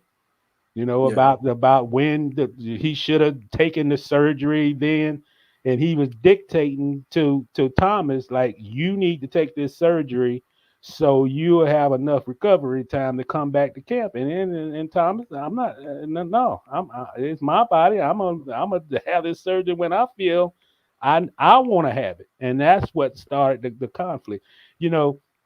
To go back to that story with Michael Thomas, I mean, Michael Thomas and CJ, which is his receivers coach, I mean, they're almost like cousins, they are very close, but it's just like you can't be in this society no more with these players, with young players like Thomas and Jaylen, where you gonna dictate everything. They're not gonna take it. They took it 10 years ago. They're not gonna take that. And they will find a way to get out, and that's it. And this ain't just it's been happening in the NBA for a long time. And it's starting finally happening in the NFL, but it need to been happening a long time ago. If they should have the freedom. If you're not happy in the situation, then you should have that you should have that way to get out and make yourself better. It's just like with me. If I don't like my job, I have no restrictions that, hey, I'm tired of complaining about it. I want to go somewhere else. I'm going to find another place where I can be happy at. And I think all sports should be the same, even though you're under contract. But if it's not working, it's not working. You go back to Anthony Davis with New Orleans, he didn't like the situation, Yeah. And a lot of times athletes they don't get the they get criticized for wanting out. A lot of times they get criticized. Oh yeah, he want to go to LA in a bigger market. He want to go this, do this, try to win a championship. They even criticize LeBron. The older teams, like Magic, they stayed with one team. But these guys want to create super teams and move on. Well, the situation is this. What don't get publicized is the fact that the AD put 7 years into that franchise and they didn't go nowhere, So why should he have to stay with a franchise, never win a championship, never, not on a winning team, put everything into the franchise, and then if something happens when he get injured or cut, or his talent is no longer beneficial for that franchise, what they're going to do? They're going to release him. Yeah. and it's that simple. So yeah, it's probably long overdue for these guys to have the type of freedom to say, hey, this is enough. I gave it all I got. I want to go somewhere else. So I'm all for that, to be honest. Yeah. I think it's a lot of factors that are different too. NFL players don't have the guaranteed contracts across the board. They technically do. I heard a GM explain it to me like this: whatever the number, like the numbers that they announce, is more for ego and for press clippings. Like, I think it was you're going to get about between 65-70% of your contract guarantee. So you're guaranteed, like whatever. If they say like $100 million contract, $65 million guaranteed, you're playing for it's a $65 million contract. All that's guaranteed. You're getting that if you do what you're supposed to do. But even before that, like now with the first round picks, their money's guaranteed for the first 4 years. Like no matter what happens, like they're outside of a rug situation, their money's guaranteed. So Jaylen knew he performed well enough, and the front office, the politics, got messed up. Yeah. And I would argue they paid the wrong player first. Had they not paid him anything, you wouldn't have had to pay anybody. Yeah. Mm-hmm. You would have been okay. But when you went and paid him $10 million more than what he was worth at that time, and you've got a guy who is worth more than $10 million sitting there making, I believe, 4 or 5, which is still a lot of money. He's like, well, I'm going my back hurt until you get me out of this situation. And top of add to it some things. Too many blurry lines. It's funny, like when you hear fans. So many people love military, but people don't understand chain of command. So you have your infantry guys. Then you have your officers, and your officers typically dictate to their non-commissioned officers, who dictate to everybody else. You don't really see very much fraternization going on from top bottom. So when you have a GM talking to a player, and that ain't your role in the people who are on the same level, like I didn't talk with my coach. Me and my coach are cool. And you coming over here, you just blew it all back. Like what we was good, you just lit back on fire. It was a simmering steam that would have cooled off by the time the plane landed in Jacksonville. That you just decided to go throw kerosene on, and let it all on fire. So guys like that but it's easy to make that decision when you've got a signing bonus in your bank. You've got a shoe deal that's really, really good money. You got your first 2 years of money. You're going to have to you force my hand. And that's why I always tell people, like, Why do you get mad at the athlete for exercising their choice? Yeah. See, Yes. we talk about it now. Like there are you are the sum total of your choices. There's good choices and there's bad choices, but there is a choice. Sometimes you may not like your choices. Like when I joke with people when I grew up, it was kind of like what Biggie said. You either got to sling rock or have a wicked jump shot. You got to really be a good athlete of this. Those aren't great choices, but they're choices. Like police officers right now don't want to take. You're not being forced to do anything, but make a choice. Nobody has to employ you. That's why I respect Kyrie Irving. He's made his choice. Yep. When a player decides to hold out, they have made a choice that I know my worth, my value is more than what you're going to find me, and you're either going to still be held accountable for that contract. No matter how much you find me, you still can't go sign somebody to replace me. You either got to cut me off your 53, or you're gonna pay me what I'm worth, or you're gonna move me somewhere, or you're gonna just not let me throw a tantrum. Like as what people say. Protest without consequences is a temper tantrum. Like that's all it is. So I love what these guys are doing. I love the FU money. And people talk about the black player. The first person to flex on everybody? Carson Palmer in Cincinnati. Yes. I have Carson Palmer's that I quote, I haven't touched my signing bonus. I won't play another down in the NFL. I retire. Yeah. The owner didn't believe it. 80 it happened and they traded him. Yeah. So it's the American dream. The American dream is to make enough money to be able to do whatever the hell it is you could do. It's why Trump was so presidential. Like you don't have to like his politics. It's presidential. He had FU money. He had so much FU money that he ran for president. Like it said whatever he wanted to say. What are we going to do? Again, you can't cancel me. I'm rich. What are you going to do? Stop my money? Yeah. My money's imaginary. His money's imaginary anyway. But my point, like the thing is that that's what these guys have that old heads don't have. And the thing that old heads got to do is stop hating. Stop hating. You did well enough so that these young boys can flourish. You hating ain't gonna make the money come back. And like cats like Charles Barkley talk about super teams. Hell, LeBron played most of his career in Cleveland, got to the promised land where he needed to be, and around the same time in his career, in your career, you decided to leave Philly to go to Phoenix, to go to was he on that team in LA? Was Charles one of the two other? Go to Houston. He went to Houston. Yep. Jordan didn't have to do it. Jordan has a Hall of Fame GM who went and drafted Scottie Pippen. Yeah. Who went and drafted all of these cats and went and got Tony Kukoc, went and got all of these Hall of Fame, Horace Graham, who's arguably one of the most disrespected players to not be mentioned in the top 50, top 75. He was an amazing player who decided that he wanted to go be the man in Orlando. Unfortunately, Orlando had two other young budding stars come around that were pretty damn good. It's Shaq and Pete. So it's Shaq. Shaq goes to LA. Shaq somebody who's like trying to find. It's ironic. Heck, Jordan. They say Jordan thought about doing it. Yeah. Kobe, before they got rid of Shaq, threatened to do it. Yeah. Yeah.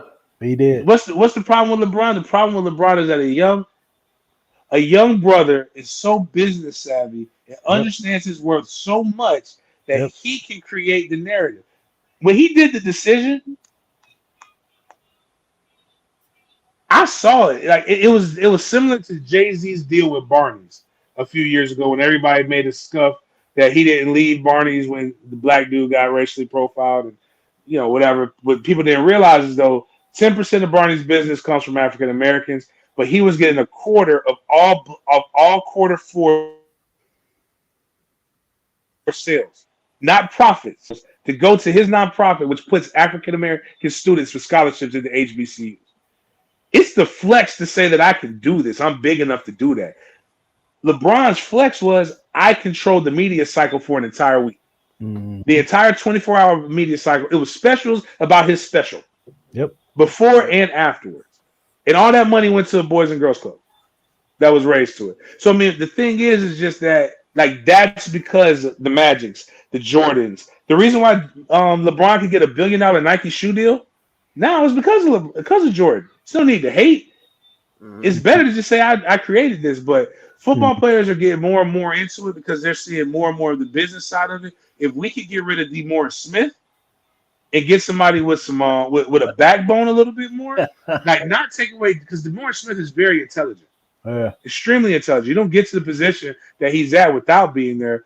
But I think he's been a politician that's moved himself into a position where they can't move him out. Whereas Gene Upshaw wasn't as intelligent, but had the rapport because he lived it.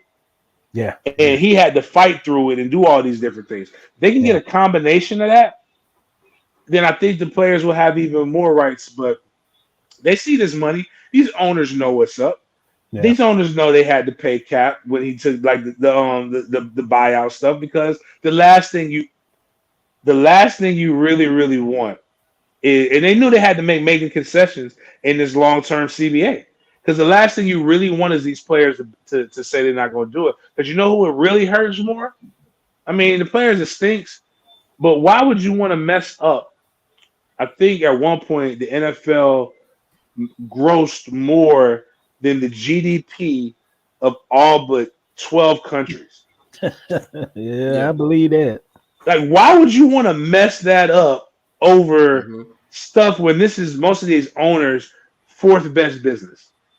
It's an investment. Yeah. So, I mean, these players are starting to flex and see that. And then they see that, fans I'm going to boycott. They play long game, too.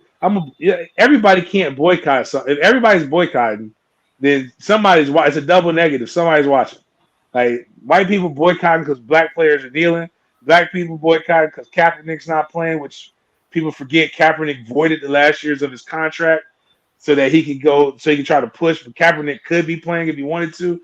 It's another story, but I think is he not talented? I think he's talented, but I'm saying the business side and the politics side of it, he got but he's doing what his purpose is in life anyway. What I believe. Again, protest without consequence is a temper tantrum. He understood the consequences, and now I think he's valuable with that. But they know that they're not signed. Like, what was it? 2 years ago, Thursday Night Football signed for $420 million for secondary rights. I mean, just to show it. It was already going to be shown on NFL Network. They just want somebody else to show it. Then it's sold for more the next year. Yeah. Like, for ratings to go down, that's not how this marketing stuff works. You don't get more money when the ratings go down. So this is a cash cow that these guys have built. The players are recognizing it more. And God bless. The best organizations are making the best moves. So yeah, man, yeah. I mean, we've seen incompetence in live and living color in Jacksonville for a very long time. So at least when I start building my franchise, I know what not to do. At least. Yeah, don't hire Dave Caldwell as your GM.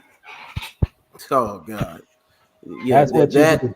You start with that. Don't hire him as your GM. Yeah, and I said it on the record. Right.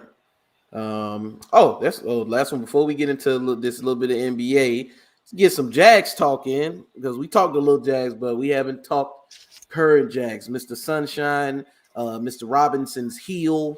Hopefully, he's healed because apparently he is the offense because they couldn't move the ball without him. It was absolutely ridiculous to go to Seattle and get that whooping.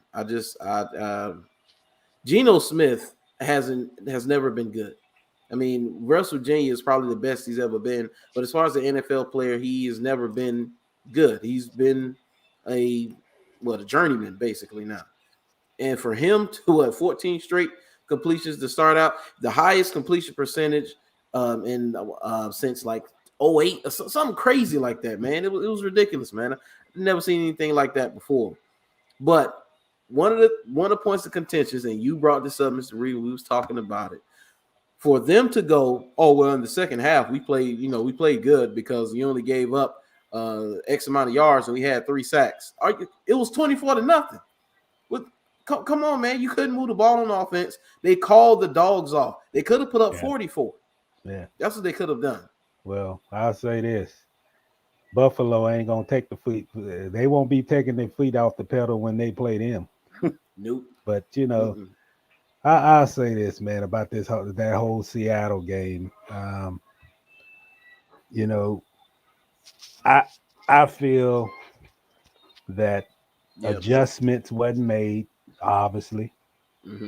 I have a lot more concerns about their defense than I do offensively, but even on the offensive side, when Seattle was disguising coverages and playing the two high safeties, and basically they just took away any of their downfield threats that they had and just boxed them in, forcing Trevor to throw underneath and those kind of things. There was no A plan, no B plan, no C plan on how to either get the ball on the edges, even run rub routes, do something to move the ball. I mean, it's like I didn't see any adjustment on the defense. To my opinion, I just think that Joe Cullen is just. I don't think he's a very good defensive coordinator. He might be a hell of a defensive line coach, but when it comes to, I said this to somebody today. You're 1-6. What are you playing for at this point? I think there's a conflict between short term and the long term. You don't know, like, you jump 9 spots to draft Jordan Smith and don't play him. Who knows what he might do? He might be horrible, garbage. But you'll never know what he can do, can't do if you don't play him. Yeah. You go back to Tyson Campbell. Tyson Campbell, yes, he was out 2 weeks with the toe injury.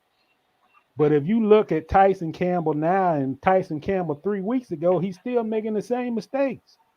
You on the crossing route where Lockett went all the way across the field and he finally got tackled at the 1, looked like he scored. You can't allow the guy to get inside leverage on you. and I mean, he's there with the coverage, but there's problems with him locating where the ball at. Not looking up where the ball at. Not making the play that you got to make. It doesn't matter how close you are on the guy. If you can't make the play, you can't knock the ball down, you can't get an interception. What's the point? How many times we done talked about on this show about. You go back to the Cincinnati game in the second half. All they did was ran the tight end across the middle behind the linebackers and in front of the safeties. Yeah. And they still ain't made the adjustment yet. I mean, they be in the scheme. I mean, Andrew Wingard is they can say what all they want. Yeah, he's making checks and all that. That's why he's playing ahead of Andre Cisco. But when does it come to the point? You drafted the guy in the 3rd round. He's got more athleticism that you can play him. You can put him on.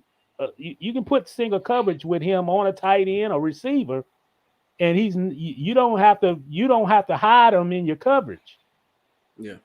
But if it's all about that, you got a guy that you drafted in the 3rd round, and you're not putting him on the field because he can't make the checks.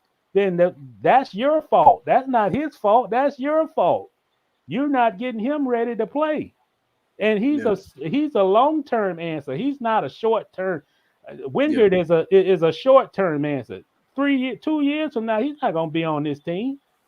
So if you 1-6, you're not playing for the playoffs. I mean, to me, if you finish the season out 3 and whatever, or you 1-16, what's the difference? It's no. You might move 2 spots up in the draft, but it's not going to be major difference at all, other than a little window dressing that the record look better at 3-14 than it does at 1-16. So what I'm saying is, I mean, these guys got to get to where. I don't think there's direction of where they're trying to get to. what do we need? We had a thing what we wrote in the paper today about, should they have done something before the trade deadline? I wrote, hell yeah. Mm-hmm. You add, if I'm 1-50, let me add up what they are over the last 2 years. 1-15 and 1-6. What is that? They've won 2 games in the last 2 and 24. 21. Yeah. 2 and 21. So if I want to be successful, I want to do everything possible, because the problem, you can be the greatest coach in the world, but if you don't have the talent to go match up against that team, then coaching, you can do all the coaching. You can bring Lombardi out there, but you're not going to win if you don't have the talent. And that's what this team lacks. We were talking about this the other day. They've actually made their receivers group worse by their choice than keeping a Keelan Cole or Cullen Johnson. They're worse if they would have just kept one of them. They let both of them walk. Hell, for that matter, they could have kept Westbrook, because you gotta have. They don't have anybody that they can stretch the field or even make a threat of having a double coverage. You can't be an NFL football team, man, if you ain't got enough threats on the field that the defense ain't worried about you. The only one they worried about is obviously Trevor Lawrence and James Robinson. Other than that, I've been saying for the last 4 years, since 2018, that offensive line, you got to add depth to the line. What they got now, 2 starters out. You got Ben Barch, Tyler Shatley. I said this in the summertime, in the draft. You drafted a kid in the 2nd round. You didn't play football at USC the year before. What has he done for you? He's got 1 offensive snap in 7 games. What is that? I was so shocked with the draft, and I had guys telling me to calm down. It's only 1 pick you made that you hit. Yeah, and you're gonna mess him up. You're gonna mess him up if you keep going down this path. But when you look at, it's unfortunate for Urban Meyer, but this team is most teams are their 3 drafts, the current and the previous 2. Mm-hmm. When you look at who's here, it's abysmal. You got Josh Allen, who, I love the I love the optimism and of the beat, and I get it. My job is to critique and be entertaining on radio. As we joked about Stephen A. Smith, I guess something like that. But I feel like I tell the truth a little bit more, and I don't really have an agenda. It's just I just tell things the way I see them, right, wrong, or indifferent, and I make money in a variety of different ways. So I don't knock anybody for that. Like me, the jokes are always, even when I have my press credentials, they don't want me in the press conference because I'm going to ask the questions that are going to get me kicked out of the press conference. Not out of disrespect, it's just I find certain things interesting, like that other people don't think to ask. But big game. If you ask them the hardest questions in the world, the Joe pass. He's not going to answer. I mean, right. They're not going to answer it, and I'm going to. And I think, but I say all that to say is that, and I remember one time when I was at 1010 when I was very hard on Coughlin, and they said, "Hey man, I'm not telling you what to do. We love what you're doing." But what I'm saying is that the Jaguars say, "Hey, what the hell is this guy doing? We ain't finna fight the Jaguars for you." So I get it. I get it. They're sensitive sometimes over there. But what I'm not gonna do is make up stats. Like somebody put before, Josh Allen got a sack in his past game. We may got 2. Anyways, it was good.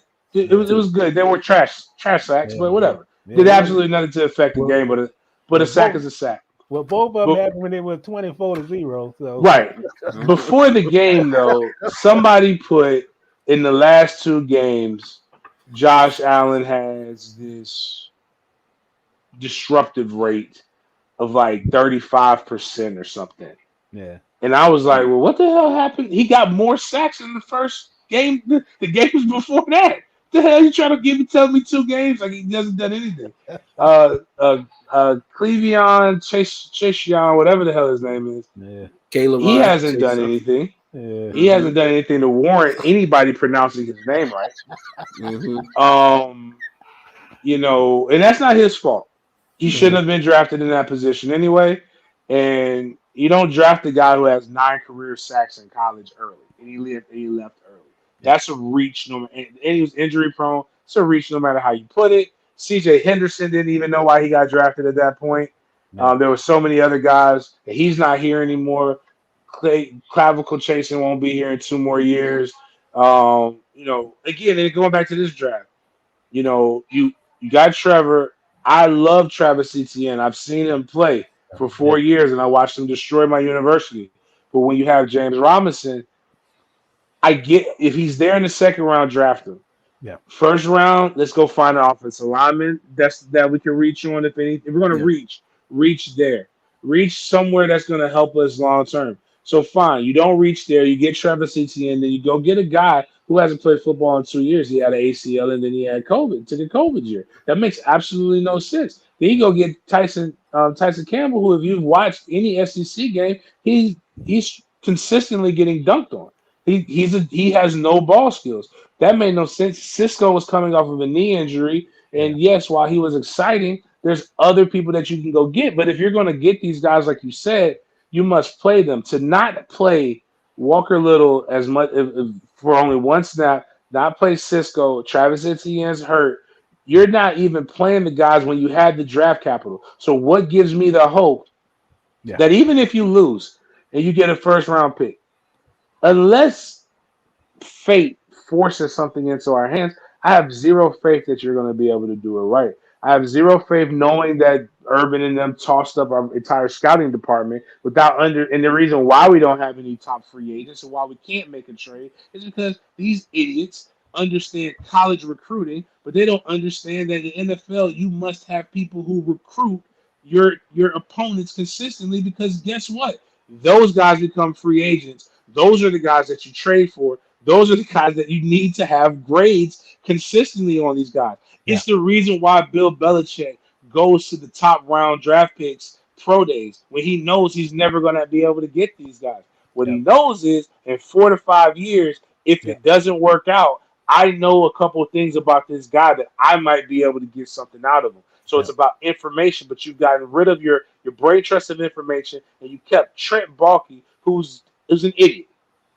He's a remnant of the last organization. So I talk about it, and I speak about it with passion, not as a guy who gives a damn about the Jaguars, per se, as a guy who covers them and makes it easier for me to do my job. I talk about it as a guy whose son, who is now native Jacksonvillian, has no choice but like the Jacksonville Jaguars, and he's 8. He doesn't know any better. And now he's subjected to is awfulness and trash, and I don't want him to believe we condone this kind of behavior. And third, for guys like John, he's doing his job, but still, he had to fly out to that mess. Guys like Bowl City Cap, guys like my man E. Dilla, guys like my guy UCF Jaguar, guys who actually are fans, who lead charges, who go out on these trips and spend thousands of dollars and are subjected to watch a piss-poor product that does in a league that is designed on parity. Do you understand how hard it is to be consistently this bad in the NFL? There's only 2 other organizations who have did it, but the difference is they started their organizations back when people care, and there are consistent glory days. Detroit had Barry Sanders. Everybody considers him one of the greatest running backs to ever play. They can hold their hats on that. Cleveland had Jim Brown. They've had other guys come through. Cincinnati has been considered a pit of despair, but they've had championship teams. The only thing the Jaguar has is a few bright spots in the late 90s and 2017. Yeah. You have not – it's not the city. The city does everything it needs to do to support this product. It's the organization has done nothing to prove that Jacksonville – as an organization, deserves an NFL franchise. And it stinks because Shad Khan is a minority owner, and whether he identifies as brown or not, he is. If he stinks, it's going to be tougher for somebody else to go and get one because he stunk it up. And he's not treating it like his bumper business. He's not treating it like his when he buys a yacht, when he thoroughly inspects it and makes sure that he hires the best crew. Hell, he's not treating it like soccer, and he damn sure ain't treating it like the AEW. It's not up to par. It's not up to standard. And I don't know what to tell fans, because if you don't show up to games, it doesn't help. If you show up to games, it doesn't help. You're in a predicament. But I do know it's not fair to the for people like me who don't care, it is what it is. But for the people like me, for the people who do care, it's just not a good look. So, but my bad, man. I'm sorry for talking so much. I gotta put these boys to bed, man. They're going crazy. Okay. So, thanks for having me, man. Okay, man. Yeah, hey, man. I appreciate you, man. Let everybody know where they can follow you, what they can listen to you on all your shows, and any future endeavors you got going on. I'm at Big Game James _36 on Twitter, on Instagram, Facebook, James Anthony Coleman II. Follow me. I occasionally get some good, insightful football stuff, but it's a page of randomness or whatever my thoughts are. At SportsDen _live is the actual page, though. You can see our live shows. Go to YouTube. We do all kinds of stuff. Matter of fact, as my page grows, for every 100 followers I get going for the entire month of November, we're adding $10 to a pot to give to a teacher during this holiday season. I got a Thanksgiving drive, so if you know a family in need, we're gonna give away 250 birds and Thanksgiving dinner packages at Atlantic Coast High School on November 20th. So come check out all of those different things. I think I'm having a 49ers tailgate. We're gonna tailgate. At least you'll be drunk and well fed to go into the San Francisco game to see us probably lose. But that's basically what it is, man. We have a show where we talk about sports and we talk about life, man. So yeah, it's a wonderful thing you did about those backpacks, man. Every year. That's my birthday gift to myself, is giving people backpacks. So again, if you're into the community service, if you can bear with some crude jokes and some off is every now and then bad politic views and bad football takes, you'll see a lot of community service in there. a lot of good stuff in there. So, man, sure, man. I appreciate y'all, man. Yeah, no problem, man. Yeah. Keep doing what you're doing, man. Yes, sir. All right, man. Appreciate you, man. Yeah, man. I appreciate Big Game James for coming through. Yeah, Big Game said it like it should have been said, man. I mean, he a straight no chaser, man. He didn't mince words or anything. He gave it to you raw, man. But he's right. I mean, a piss poor product for such a long time, and the Trent Baalke, that was just a breath of fresh air. He's an idiot. He's an idiot. Like, I'm looking at the second round right now, Mr. Reid, and we took Tyson Campbell at 33. And we came back at 45 with Walker Little. So after you take Tyson Campbell, when you took Tyson Campbell at 33, Christian Barmore was still on the was still there. What's his Pat Fryermuth was still there. Owusu was still there. What's the other one? It was another one I had saw. And I forget. Yeah, they took Cisco at 5, but to overstep, Barmore should be a Jaguar right now. I campaign for Barmore. Oh, Elijah Moore. I forgot about the wide receiver from Ole Miss. Dude, he's on fire right now. Yeah, he caught a touchdown. That just, I mean, you know what's so I don't know the word. I guess depressing. I mean, you've already just left a regime who one of the biggest faults they had was talent evaluation and draft picks. Then you come in with a new regime, new ideas, the book is turned, the page is turned, and it basically, based on this draft class, it's almost the same mistakes. I mean, why would you?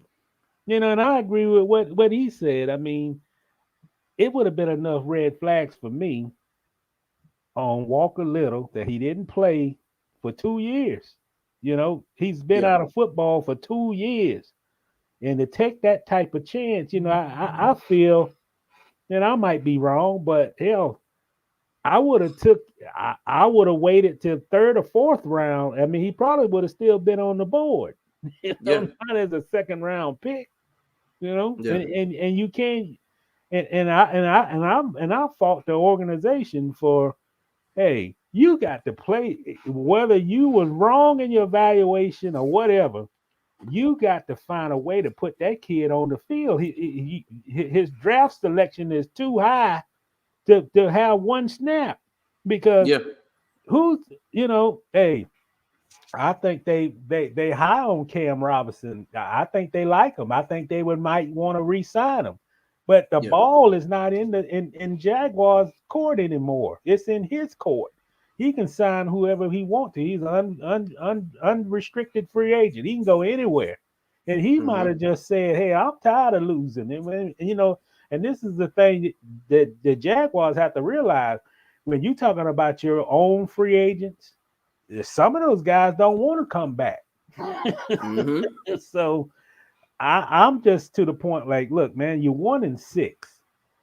Play. I mean, what I want to see what you got. I'm sure other people want to see what you have, because this season, even if they would have won 6 games, this whole situation is, how do they get in year 3, knocking on the door, being not just a playoff team, but a winning playoff team, a winning franchise. This whole year was Trevor Lawrence year, and he's answered just about everything. They got a great quarterback, but you got the biggest. That's the biggest answer, is getting a quarterback. Now you got to fill in. You gotta have a defense that can stop people, man. You can't give up 29 points a game. You can't allow a Seattle team with a backup quarterback to complete 14 passes in a row and march down the field like it looked too easy. Yeah. Yeah. And then what disturbing even more is to hear Urban Meyer say that they played well in the second half. They gave up 60-yard rushing and they got 3 sacks, and the score was 24-0. 24-0. Right. Garbage time. I mean, come on, man. You born from here, I'm born from here. We got it. We got an investment, whether we want it or not, in this franchise. If we stay in Jacksonville, that's all we're gonna hear is this team. Yeah. I'm not a card carrying member. I cover the team, but man, it's just, I feel for the fans. I feel for anybody to take that trip out to Seattle and watch what they saw. I mean, it's just I mean, to spend that kind of money to go travel that 4-hour flight to go out there and see that, and it's like, it wasn't like lack of effort. It was like the coaching staff didn't put their guys in position to make plays, and they was lackadaisical. They had 2 weeks to prepare, 12 men on the field, not once, twice in a row. And then the explanation was this week is that Cullen said that we wasn't in a hurry situation, and it was not a situation about us having too many sub packages. Well, I'm saying to myself, like, well, what? So with all that, and it still happened, that make you look bad. Yeah, it does, man. It does, man. I just, as you can see, there's no Jaguar today. We just got the little horse today on there. We got the little horse today, so I didn't even rock no Jaguar gear today because I can't do it, man. I can't do it. Although I will say, I'm still wondering. Urban Meyer, I think, is going to stay in place. But if you're going to make some changes, and you do need to make changes, Balky's got to go. Yeah. Balky's got to go. Balky's got to go now. You can't do what you did with Caldwell. He's got to go. Don't give him drafts after drafts after draft to show that he's not the guy. He's got to go now. Joe Cullen, either demote him or get him out of here. He's got to go. Sorry. He's got to go. Belleville, he's got to go. I'm sorry, he's a retread. Got to Schottenheimer, got to go. I'm sorry, people. I'm sorry. They have to go now. You keep Urban Meyer, but those guys have to go. And they got to be more urgency. To me, I think the urgency was more in training camp than what it is now. And you got to have urgency. And I think he's got too many assistant guys. I said this the other day. I think Urban has too many assistant coaches. I think too many guys are telling players too many different things, and it's causing just too much confusion. You know, I don't think that the Jacksonville Jaguars, need to have a cornerback coach, a nickel coach, a safety coach, all for the secondary that's giving up 300 something yards a game. Mm-hmm. So show me what's the point? It's definitely not showing that it's working. I think you just got too many guys in the ears of players. One saying this is the way you do this technique. Another one probably saying this is the way you do this technique, and this is why it look like they have confusion. You know, like I said, I can go to Forest View Park, I can go to Cuckoo Park, I can go anywhere, and the kids won't have 12 men on the field twice in a pop runner game. No. I can go to middle school, I can go to high school. I'm not going to see that, and I done seen that in 2 games this year. An NFL team with 12 men on the field. It's like 1, 2, 3, 4, count yourself off. If you got more than 11, come off the field. Right. It's not hard. This is not a hard game.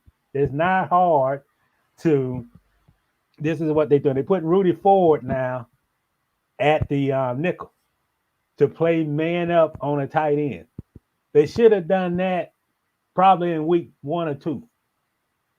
So it would, because that takes away that Josh Allen doesn't have to drop back on 3rd down because you got that guy playing that tight end straight up, you know? Yeah. But it shouldn't have took 5 weeks to figure out that I need somebody to cover the tight end in the flat. And I may not want that to be Josh Allen, my best edge rusher. Yes. The coaching mistakes are laughable, man. It's elementary at this point, and I don't know how these guys survive this, man. Urban's going to survive it because that's a 7-year deal. With 35 mil, something like that, something crazy like that. So he's going to survive that. If they wanted to get rid of him, if he was going to be gone, they had a grand opportunity to do so after he was playing doctor on the young lady at the bar. He's got to take more control of his. He's got to be more of the take control. This is my decision. This is what we're going to do type of coach, instead of being a CEO and allowing his assistants to make ultimate decisions with those 2 coordinators. And he's got to be a guy who, the thing that most, I think that's surprising to me about it all with Urban Meyer, it seems like he's learning every day of the NFL game. Every day. Yeah. It's like, I understand there's a difference between college football and NFL, but the game is the same. The athleticism, the talent level, the speed of the game is obviously different. You get more possessions and all that. But I feel Urban Meyer should have, after that performance in Houston in week 1, I think Urban Meyer should have just took everything.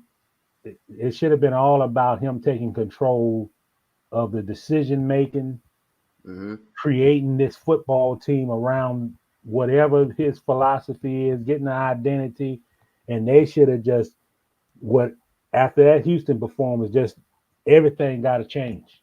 We can't have no more performances like that. We can't have mistake after mistake. We can't have offensive linemen jumping off sides, because I tell you, man, if I was coaching them, I'm losing anyway. If Jawan Taylor and Cam Robinson and those guys, if they get like 2 holding calls in a game, I'm taking them out the game. I'll put somebody else in there. Yeah.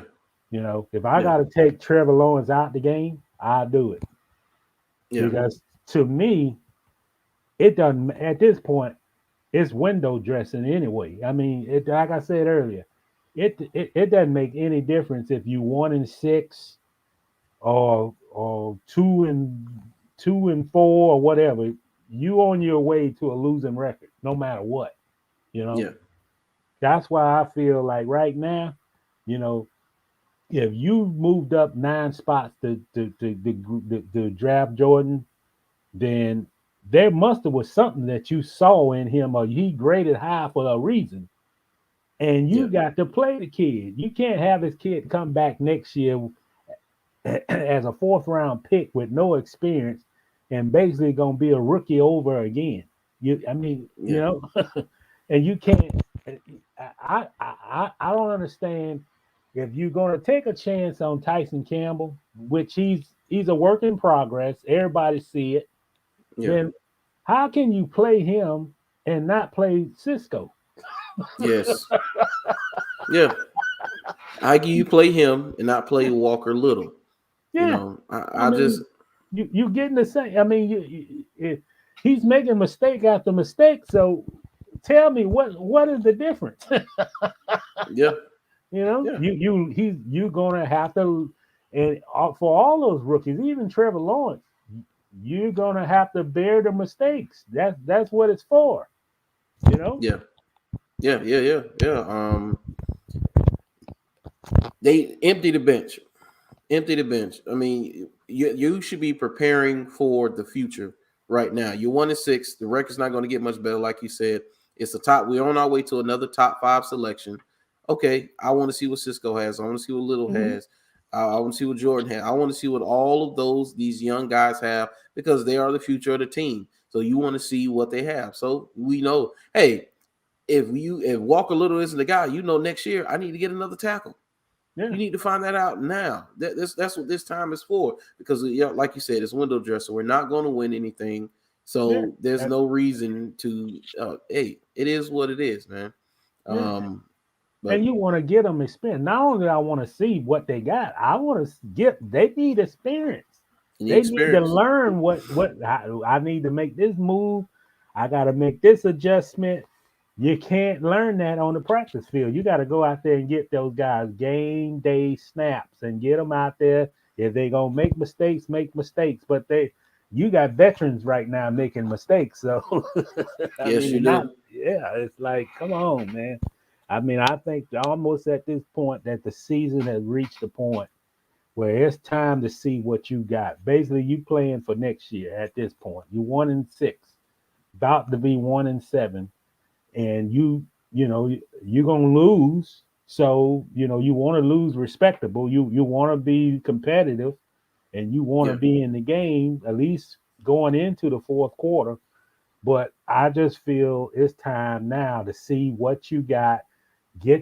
Start getting your roster where you know exactly what you got going in the next year, because there's no way that this team should be bad like they are now going into next season. Shouldn't be that way. No, should not be that way, man. They should not. So I'm not looking forward to Sunday. I think the Bills are going to destroy us. I don't even want to put a number on it, because I think it's going to get ugly. The game most likely will be over probably mid-3rd quarter, maybe even before that. Maybe over at halftime, who knows? But they're going to come out, and the only way they hang with Buffalo is if Buffalo do what Green Bay did last year. Green Bay saw a bad Jacksonville team come into Green Bay, and they thought they could sleepwalk through the game, and they got woke up. They got woke up really fast, because the Jaguars it was a good, decent matchup. We matched up well against Green Bay for whatever reason we did, and they gave them a game. That's the only way you're going to give the Bills a game Sunday, is if they come in sleepwalking and looking, whoever their next opponent is, looking at that opponent, looking ahead and discount the Jaguars. But even with that, they're only going to be asleep for so long. So let's say it's the quarter and a half, or even if it's the first half, Jacksonville could be up 14-0 at the half. Buffalo could put up 30 in the second half, man, and win 30-14. So we seen something like that in Cincinnati anyway, where they came yes, out we did. and score this, score that, and second half it Yes. wasn't even like the same game. Well, Yeah. I guess you're a Jaguar fan. You got to hope for some gusty winds because when they played that game in Green Bay last year, they had the wind was blowing so hard that even Green Bay quarterback had a hard time making completion. The ball was sailing. Yeah. It wasn't until was that Valdez Scantling broke the game open with that long touchdown, and it was off to the races, man. Yeah, that was it. That was it, man. That was it. I'll never forget that game. I was like, we came to play today. I'm like, it lasted for about a quarter and a half, 2 quarters. Once the wind stopped blowing, and then it was. And then Rodgers got his foot, and then it was a wrap after that. Yeah, he started making completions, and that was it. It was a wrap after that, man. But man, we're gonna put a pin in it right there. Wrap up that NFL news, and we're gonna talk about Mr. Ben Simmons. Oh man, Ben is back in the news because he is incompetent. Because there's no way you trying to pull. He almost pulled Aaron Rodgers, but the 76ers saw through it. So it said Philadelphia 76ers will resume finding Ben Simmons, sources say. He said the Philadelphia 76ers fined All-Star Ben Simmons his $360,000 game salary for missing Thursday's night's victory over the Pistons and plan to continue finding him until he cooperates with team positions on his mental health and fulfills other basketball-related obligations, sources told ESPN on Friday. The Sixers will again place Simmons' future salary into an escrow account, sources said. Earlier this season, Philadelphia released Simmons' money from escrow after he had been initially cooperative on the path towards returning to play. He said Sixers officials believe that they have been supportive of Simmons' stated need for mental health assistance and that they left no choice but for those actions in response to the three-time All-Star's refusal to provide basic details of his course of mental health meetings, evaluations, or treatments, or to accept consultation with any specialist arranged by the team, sources said. Simmons has worked with mental health professionals via National Basketball Players Association. So let's do a little bit more here. Y'all go check that article out. But the reason he didn't report on any of that, Mr. Reid, and say anything about his progress and his meetings with said physicians is because he doesn't have any mental health issues going on that's stopping him from playing basketball. If he has mental health issues, they're not stopping him from playing basketball. Ben has a bit of I don't want to play itis. That's just what he don't want to play. He doesn't want to play for them anymore. He wants to be traded. He don't want to suit up for him. So he did everything he could. This is the Jaylen Ramsey. My back hurt. That's what this is. Except he went the new age one. Anxiety. I got depression. I got the yips. And whatever it is that they say they have today. That's what he's claiming. And they're like, okay, we'll help you. Well, we got these resources. And Ben was like, oh no, I'm good. I just don't want to play basketball. That's crazy, Mr. Reid. Well, I'm still gonna say what I said a week ago, man. This marriage has to end. It has to end. I think it done got to contentious. It's done got downright ugly. And yes, and Philly. There's not too many franchises that punch like the 76ers, man. Yeah. And they punch down too. And Morier, I think that's the GM there. I mean, I think right now he's throwing more left punches than he ever threw in Houston. And he allowed James Harden to do almost anything he wanted, including setting the practice times and when to leave on and a certain, the plane had to have certain luxuries that James Harden wanted.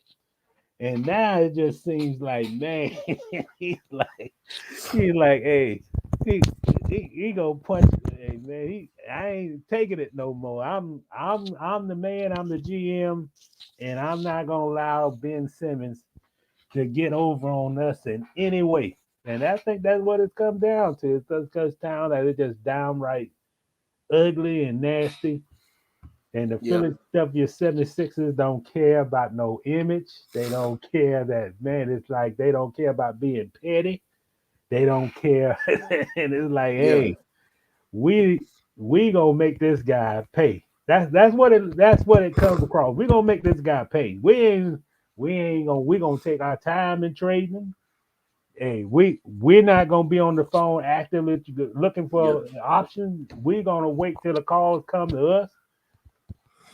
And it's just like it's done got ugly, man. I say this for the NBA and just the image of the league. I mean, it done got to a point, man. It's just time to pull the plug on this soap opera. Yeah.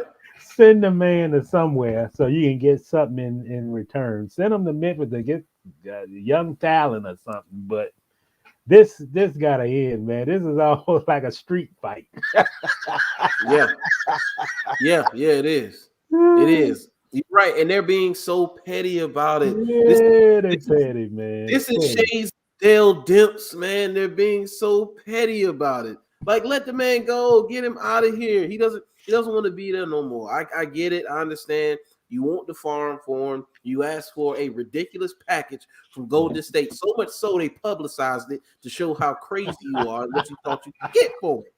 And I'm not a big Ben Simmons fan. I've said it. I I think the guy didn't work on his game. He's been a reluctant shooter even in college. Yeah. But enough is enough, man. Philly don't need Ben Simmons. They winning without him. They're 6-2, I believe.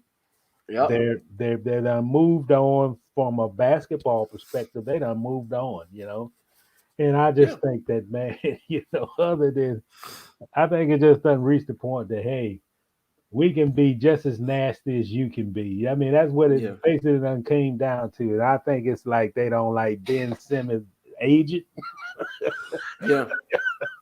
Yeah. And it's just like that. Whatever demand Ben Simmons had, we gonna take whatever we got. That we ain't giving him his paycheck. We don't want any type of concerted effort where there's communication between both sides. We don't want that. We're taking our stance and we're gonna stick to it. And it's a little petty, childish, or whatever you want to call it.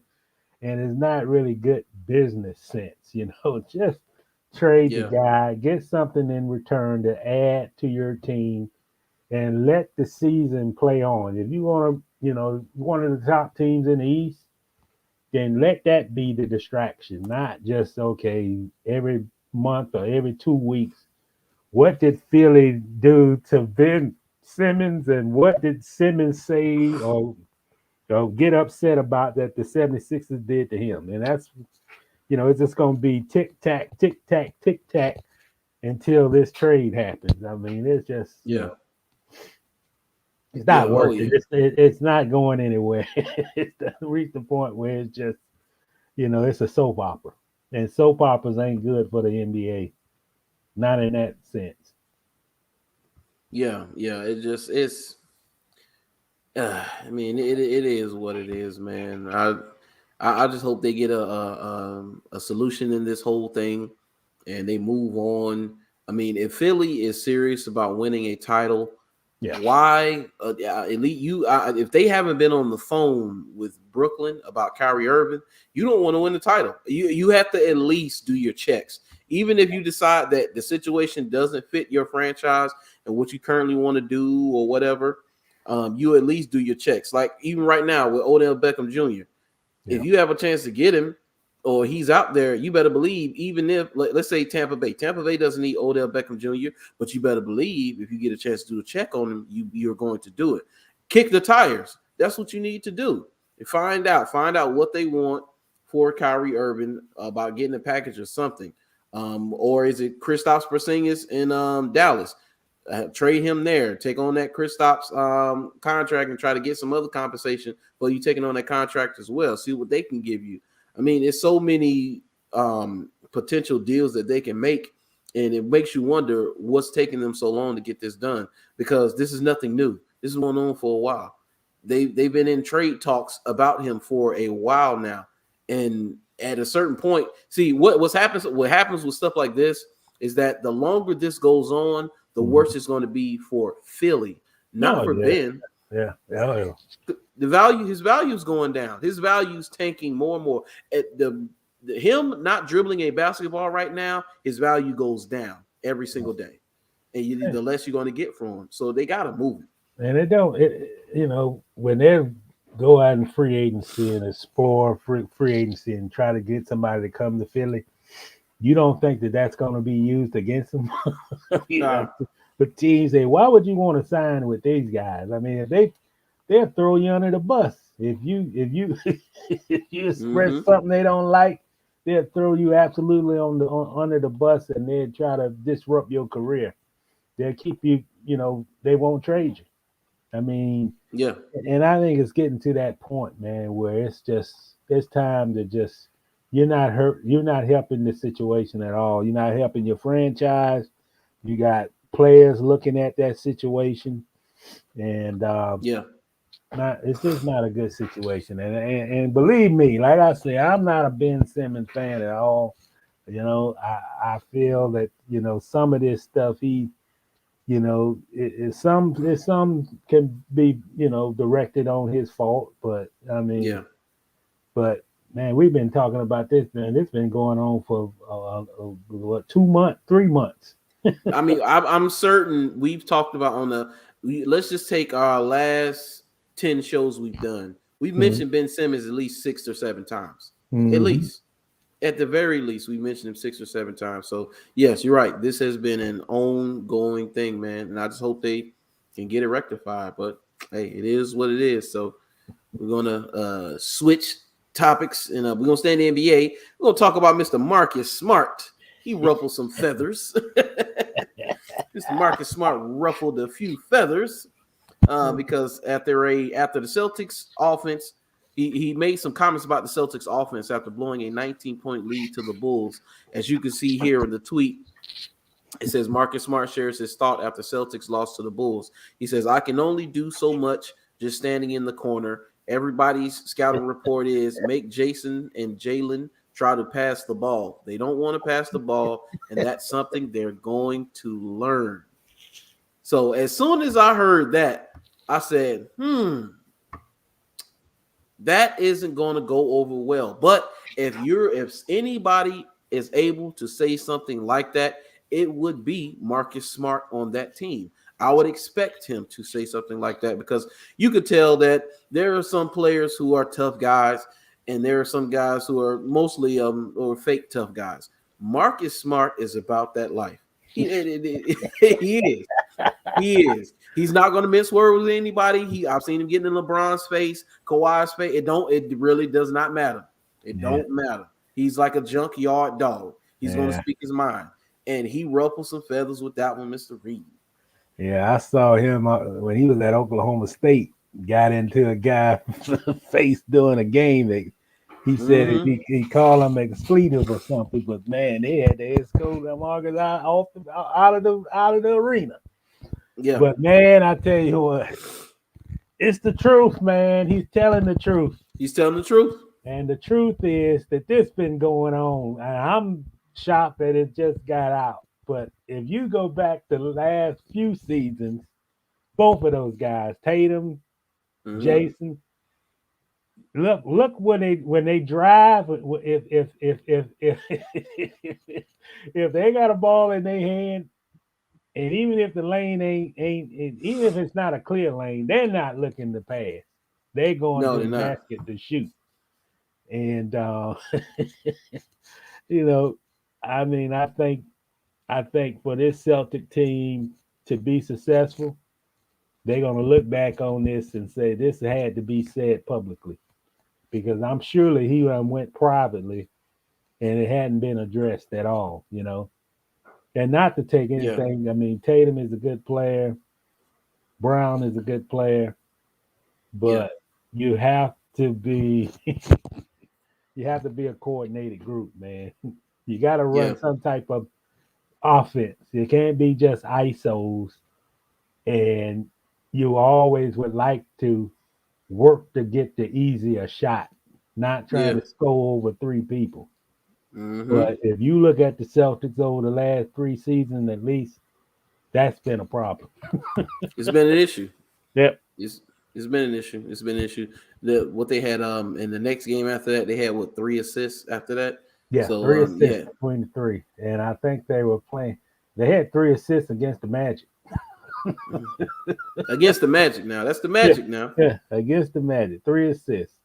I watched the game, and the announcers would say that's the first thing he said after the game. Yeah, they combined for 3 assists. And then I heard some talk from the new head coach saying, "Oh no, it wasn't a players only meeting. It was like a breakfast meeting." Yeah, so they had the players only meeting. They say it was very spirited, but they say it was a breakfast meeting, huh? Yeah, they call it a breakfast meeting. But man, I tell you what, the Celtics, you would see the Celtics would win 48, 50 games, get in the playoffs. That's the reason why they don't get out the playoffs. That's why they don't win. They got disharmony on the team. Yeah, they do. So all this is going to do, I think it'll galvanize the troops.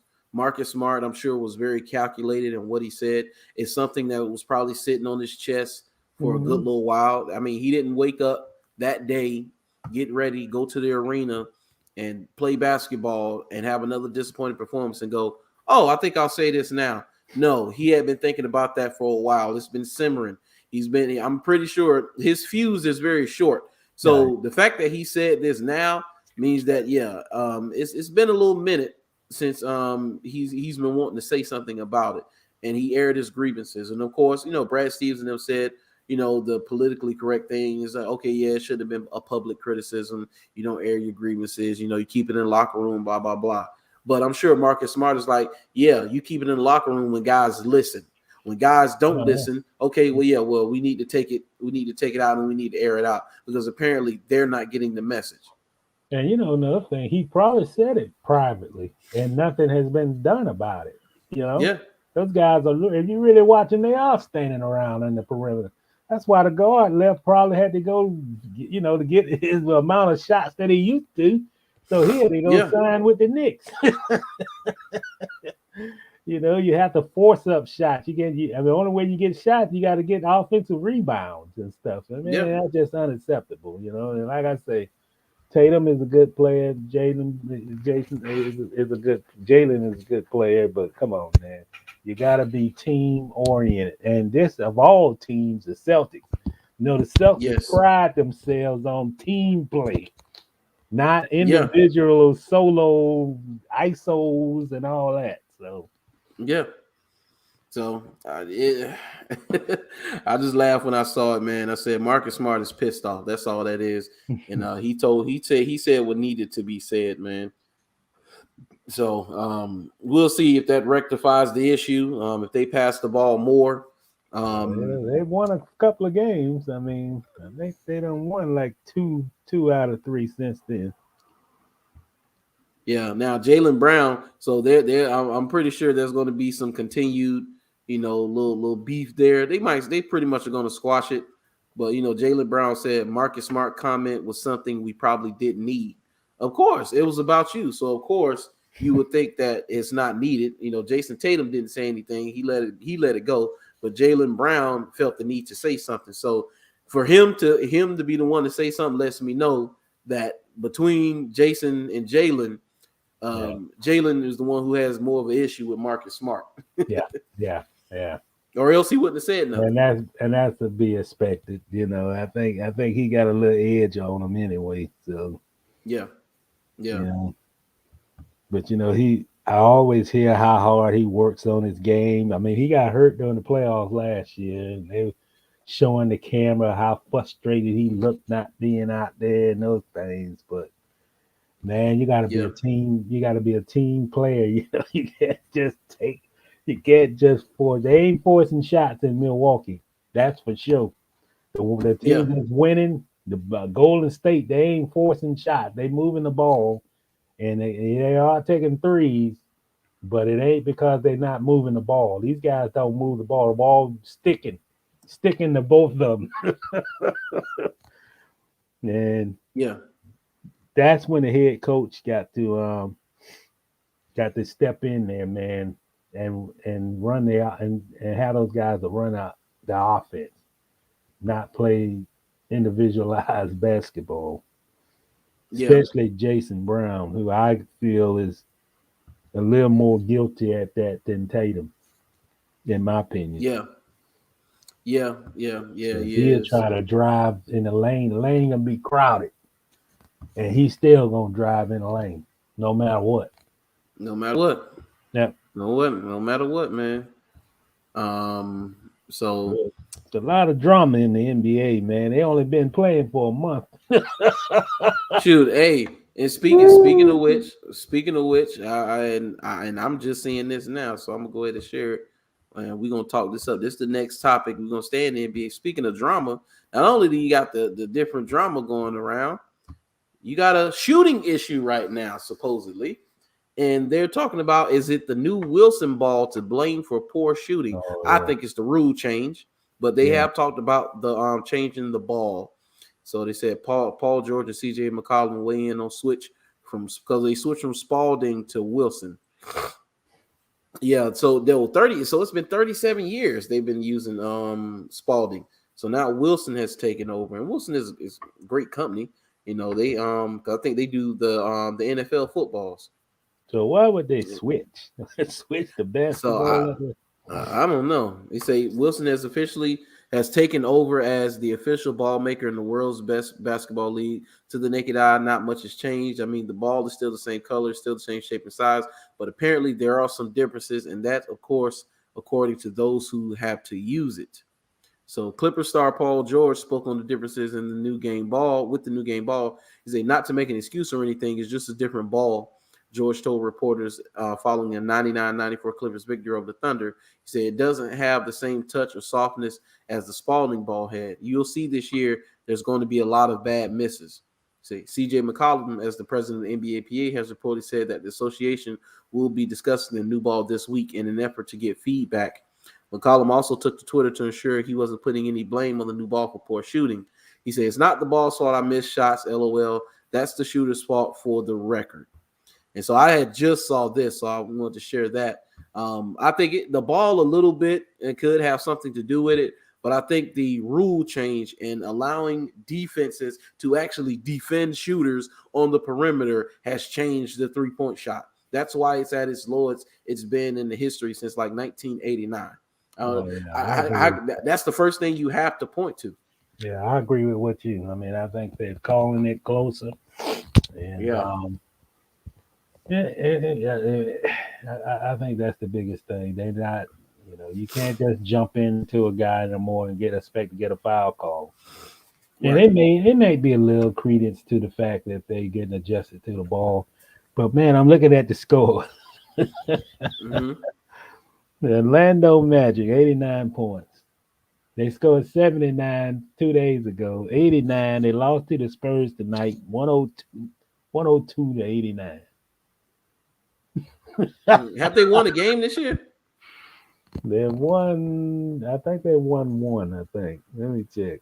But man, you talking about scoring with the basketball? I mean, we need to go down to Orlando and ask the Magic what's the problem. Yeah, because I think that's yeah. I haven't seen the box score, but I guarantee they probably shot by 18% from 3-point range with 89 points, man. 89 points. They're 2-8. But they're not in last in the East. The Detroit Pistons is 1-8. Yep. But you know, another thing, I think another thing about the shooting problem is it might be too many shots being attempted from behind the line too. Yeah. You know, I'm surely obviously the shooting percentage is way down because probably I would like to know what's the shooting attempts, shots per attempt compared to what they were with under the same amount of games a year ago. Yeah. Yeah. Man, you got bigs shooting. I mean, I watched Denver, man. They was shooting, the bigs was out there shooting threes, 5 feet behind the line. I say, Lord, Yes. mercy, man. Shoot, the kid last night in the Oklahoma City Laker game, he shot one from the logo with ease, man. And I said, golly. From the logo? With ease, right on the Laker L. Right on the Laker L. Jacked it up and sunk it. I said, golly. We can blame Stephon for all this, man. Everybody want to be a 3-point shooter. Steph revolutionized the game. He got to get his due, man. I know they talk that stuff, but man, you got to give Steph his due. He revolutionized the game, and yes, he wasn't heralded coming out, man. He wasn't one of the greatest coming in, and you know he had the ankle injuries, he had issues, and hey, he's made himself into a all-time great player, and he revolutionized the game. As soon as a kid pick up a ball, they don't go do layups. They don't try to dunk. They don't want to 2-point shots. They don't want to go off the glass. No, they go straight to the 3-point line. And that's what they want to do. So, but we're going to switch topics. This is our last topic for the night.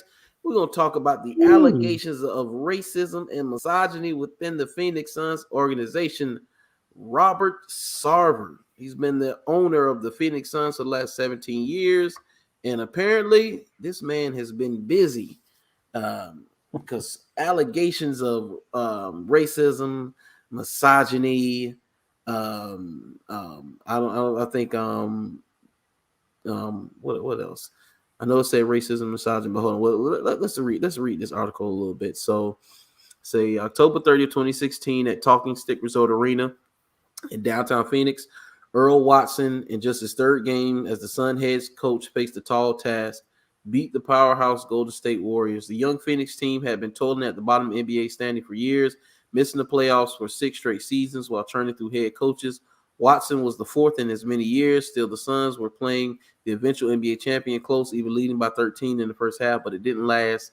The Warriors took control in the fourth and cemented a 106-100 win, dropping the Suns to 0-3.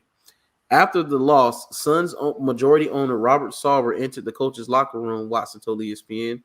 You know, why does Draymond Green get to run up the court and say the N-word? Sarver, who is white, allegedly said, repeating the N-word several times in a row.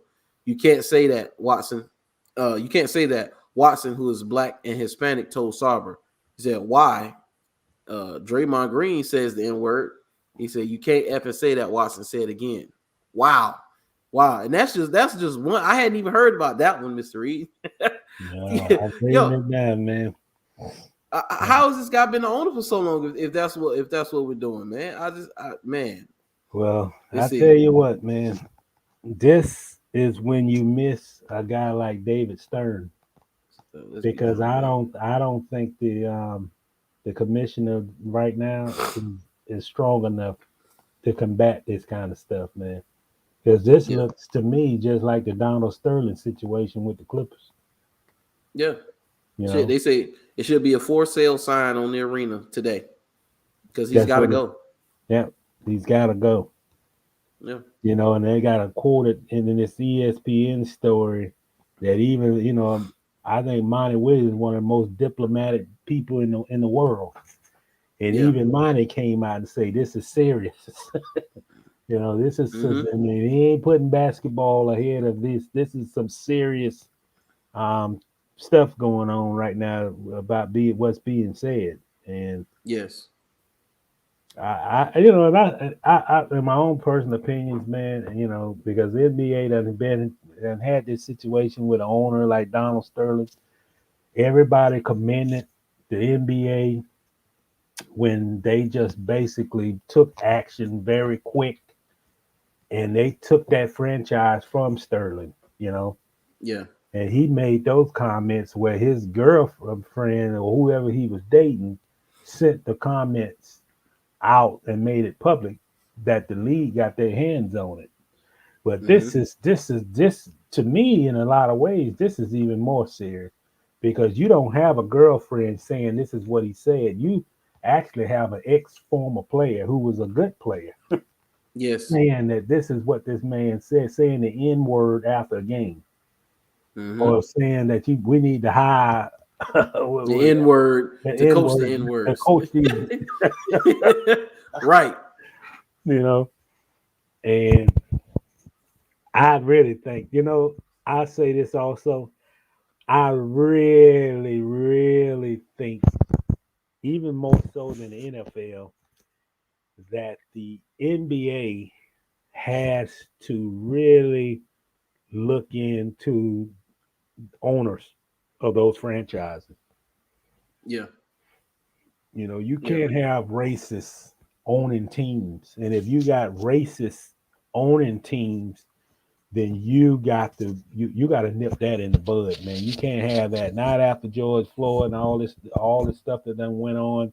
You can't be advertising about, Black Lives Matter and putting all this in racism, and then you in your own house is corrupted by racism. That's that's not good. That's and I think the commissioner right now, just like David Stern did back with Donald Sterling, has to come out forcefully and take action. Don't wait on the Players Association and all that, but they need to really come out by tomorrow and say we need to investigate this clearly with the help of the Players Association and get this got to be addressed and taken care of immediately. Because if you got an owner of a franchise that's saying those kind of words, don't care about, diversity, you just acting, you just playing a bit part. You're not serious about no diversity, You just playing out something to just be publicly in line, and you got a racist as an owner, Yeah, pretty much. And believe me, I would think that those accusations by this ex-player is a hell of a lot more concrete and confirmative than Donald Sterling that got him out of his ownership of the Clippers by his girlfriend. Yeah. This guy didn't just pop out in the day and just say, "Oh yeah, he did me wrong, so I'm gonna come up with some stuff to try to get him, lose his ownership of his franchise." So this got to be nipped to the bud, man. Yeah, and this wasn't a private conversation that was recorded by somebody. Yeah, this is something that happened in front of team officials. Yep. So the fact that it's been going on like this, and it's been like this for a while, it shows the lack of accountability that let's not even just say the NBA, because it's the NFL too. The lack of accountability that they hold the owners to. The owners aren't above the shield. Oh yeah, you're right. And this was Earl Watson. Earl Watson coached.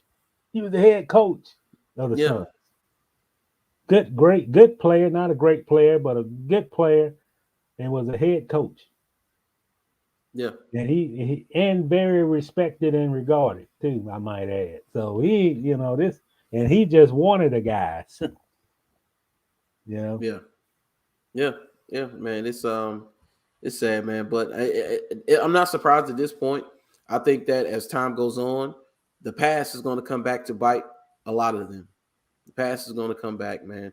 Like the Washington emails thing, that ain't over. I hope people know that is not over. They're doing what they can to conceal the rest, but it's not over. And I wouldn't be surprised if something similar doesn't happen in the NBA, because you've had these guys, they've been in place for a long time. Yeah. And a lot of them are like the same, they're basically the same people. Hey, John Gruden isn't unique. Bruce Allen isn't unique. Sarver, the Phoenix owner, they're not unique, man. Yeah. No, it's a lot of them just like that. They're in the good old boys system. We know about it. We live in the good old boys town here in Jacksonville. See it all the time. Mm-hmm. You know, so you can't talk about end racism. Black Lives Matter. That's where all of those little justice things gets on my nerves because it doesn't mean anything because it's just surface level stuff. It's to quiet the woke mob, the Twitter crowd, the something that's not a real place to satisfy them. That's what you're doing. It's not enacting any effective change. And don't talk to me about change until you're ready to get those guys out of here. And I'll be honest with you, Brandon. I'm looking at this ESPN story, and it's got a timeline of 10:07. So I don't know how long this story been out about this Phoenix situation. Mm-hmm. But it's time for Adam Silver to come out and make a statement or something that he's got a grasp of what this situation is. You know? Yeah. Because this is not the time to be quiet. Yeah, it's not. This is not the time to be quiet. You know, I looked at that situation that went on with the hockey team, with the Blackhawks, and even that situation that the commissioner of the NHL came out immediately and said, we're going to investigate this to the fullest. And that's what this commissioner need to do too. And I do think, you know, being around that game a long time, 15 years, I do think there's a good old boy network with the owners. The owners have never really been held accountable. I think there's been a lot of animosity that they feel. That's why the relationship between players and owners, that they done had several, you know, shutdown work stoppages because the relationship is contentious, and the owners always in the NBA have found fault. They've actually called players greedy. You know, they don't, you know, that they done had to fight tooth and nails to get the things that they have right now. And it's just like those owners, a lot of them hadn't budged at all. And even going back to that Donald Sterling situation, there were some owners who was in support of Donald Sterling publicly. Yeah. You know, that you shouldn't have that say that the NBA shouldn't have the right to take anyone's franchise from them, which they did, you know? Yeah.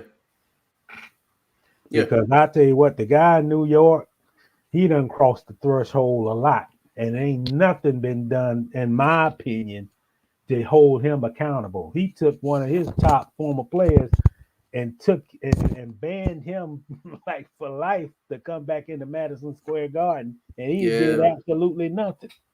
Yeah. You know?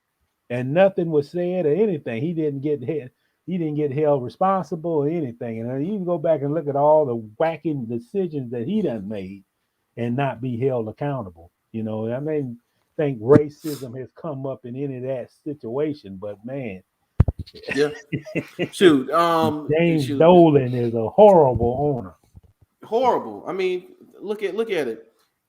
To sum up James Dolan tenure with the New York Knicks, you don't even have to talk about the lack of playoffs, the losing seasons, no titles, incompetent coaching. You don't even have to talk about that. It's two things that sum up his tenure there. They missed out on LeBron James and Kevin Durant because of him. Yeah. Because of him. LeBron James was enamored with New York, and he would have been a Knick if it wasn't for James Dolan. The same with KD. KD met with them, and they say the Knicks lowballed KD because he was coming off the Achilles. Come on, man. They lowballed Kevin Durant. I understand he was injured. I get it. But come on, dog. Really? Oh, man, I tell you, man. He got I don't know what they did. They got a decent team this year. I give them that credit. They decent this year. Yeah. But watch he destroy them. Why? Yeah, somehow, some way he's going to destroy him, man. He's going to destroy him. But the league needs to act now. I mean, that's why I'm looking at the timeline on this story. Hell, in my opinion, he needs to act tonight. Mm-hmm. If nothing else, give out a statement or something. Say we're gonna dive into this with our own investigation, and we're gonna look into this very serious matter. And that should, to be honest, knowing league protocols, that should have been out now. Mm-hmm. Because this is serious. You shouldn't have black players playing on any team where this owner is basically, from what this story indicates, he's a racist. Yes. Yeah, That's what it they got a indicates. black head coach. And 90% of the players on the Phoenix Suns team is black. Yep. And I know Monty Williams. Monty Williams don't never put basketball ahead of anything. And even he said and I guess they talked to him before this game tonight that this is serious. This is a serious matter. Yes. Yeah. Because how do you have to if you don't do what you're supposed to do, the leaders on that team gonna ask the questions. Chris Paul gonna ask the question. Devin Booker and them, they're gonna ask the questions. If you allow this to happen and you allow this to go on and you do nothing, we got an issue with that, because if this is a player, if this was an NBA player, they would have suspended him a long time ago, man. The story wouldn't even got out good before this. You'd heard about the suspension before you heard about what they probably actually did if this was a player versus a owner. But it is what it is. Now, Woj came out with a story, I think last night, and said that the NBA is launching an investigation, and the NBA is using a law firm to investigate. Yeah, they are. Yep, using the law firm to investigate. In the David Stern years, he wouldn't have went to a third party. No. He would have brought Sarver into New York immediately, and he would have been questioned by him. Yeah. That investigation would have been directed by David Stern. And that's the difference, man. I don't care what anybody say. David Stern was the best commissioner of sports, man. Just on things that just taking action by the bullhorn. I've seen it with my own eyes, man. That team in New Orleans doing after Katrina, the owner tried everything in the book to move that team out of New Orleans. If it wasn't for David Stern, they would have moved. This guy right now, Adam Silver, who I just don't think he's that strong-minded as David Stern was. And he rubbed people the wrong way, but hey, David Stern moved the needle for that league. And that's where Adam Silver it has to be too, man. Because you can't have this. That's a black eye to the league, black eye for what they say they represent. And you're going to have a whole lot of players speak out publicly about that black eye, And another thing that frustrates me, I guarantee you that this shouldn't have just came out by ESPN story. Mm-hmm. This has probably been going on for years. Mm-hmm. And who knows what the trail is that somebody, leak information to the NBA and the NBA didn't take action. A lot of things happen and a lot of things don't get done until it gets out publicly. You know what I'm saying? Yeah. But it's bad for the NBA, man. They got to do something. I don't necessarily agree with them going through a law agency to investigate. A law agency, what is they going to do? Yeah. What are they going to do? I mean, a law firm. I mean, I don't know. I think that the NBA player violates a rule, it don't go through a third party. It goes through the league office, which it shouldn't be any different for an owner. You know? Yeah. So that's a little different. They didn't. I don't believe they went through a third party on Donald Sterling. No, So I think they handled that right away. Unless they like hired their own investigator to get the obtain the information. But I don't understand how a law firm is going to investigate. Yeah, that's a little different for me. Mm-hmm. Yeah.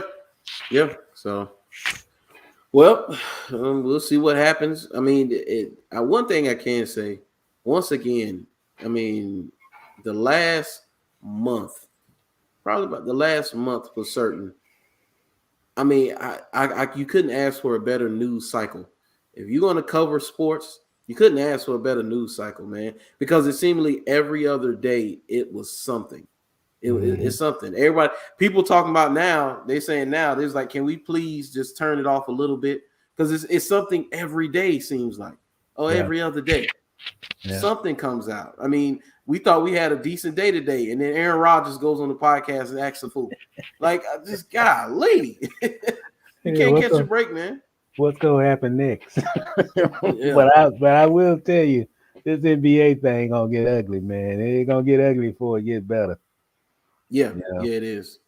Yeah, it is. It is. Especially if the players start questioning if they come out saying stuff publicly, putting the squeeze on the league, because the players shouldn't allow him to survive this, because if the NBA is like might not make him sell, the players need to be like, yo, he needs to sell.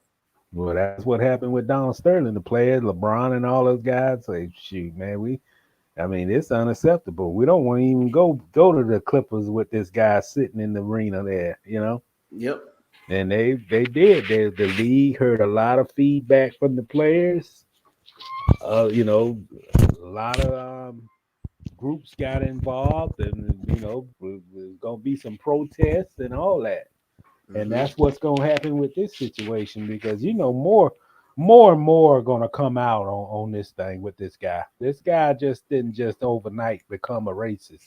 So it's a lot more gonna be coming out. It'll be similar to what happened with Carolina and their owner with the football team. Oh man, I'll never forget that. Yep. Mr. Jerry Richardson trying to shake Simmons' legs in the office. Yeah. Yeah. It's law firm thing, boy. That's scary, man. Because I sure don't remember that they directed their investigation through a third party. It sounds like because Washington did that, I believe. Didn't they have a third party investigate them? I think so. Yeah. I think they did. But it was a third party hired by the league. So third party hired by the league. Yep, you're right. So I mean, it is what it is. I don't know, but we're gonna have more news come up. I'm sure of it. But we're gonna wrap it up right there. I appreciate y'all for tuning in. Make sure y'all subscribe to all of my social media, my YouTube. Follow Mr. Reid on Twitter, Jacksonville.com, Florida Times-Picayune. I think that's it. You got anything else? Any closing thoughts before we get out of here? Man, this Buffalo game gonna get ugly. That's all I can share. I know you Jaguar fans out there. I know Trevor Lawrence is a good quarterback, but man, these these Bills, they don't take the foot off the pedal like Seattle. Because if they go up 24-0, they're gonna go to try to add another 7 and another 7. I watched a little bit of that game when they played Houston, and it was 40. It was 30. It was 32-0, and they were still throwing passes, and it ended 40-0. Yeah. And I don't think Allen came out the game. He was still in the game when they scored 40 points. So I bear with you, Jaguar fans. I bear with you, man. We're all in it together, but boy, it ain't gonna be a pretty sight. It's not gonna be a pretty sight. But man, I'll be back tomorrow with another show. I don't know the topic yet, and I haven't thought of a topic, but somehow I'll figure out what we're going to talk about tomorrow. Me and my buddy Sean Taylor. I don't know what it's going to be about. Whatever I'm inspired to talk about tomorrow, we'll do. But until next time, I appreciate y'all for tuning in. We are out of here. Peace out, y'all.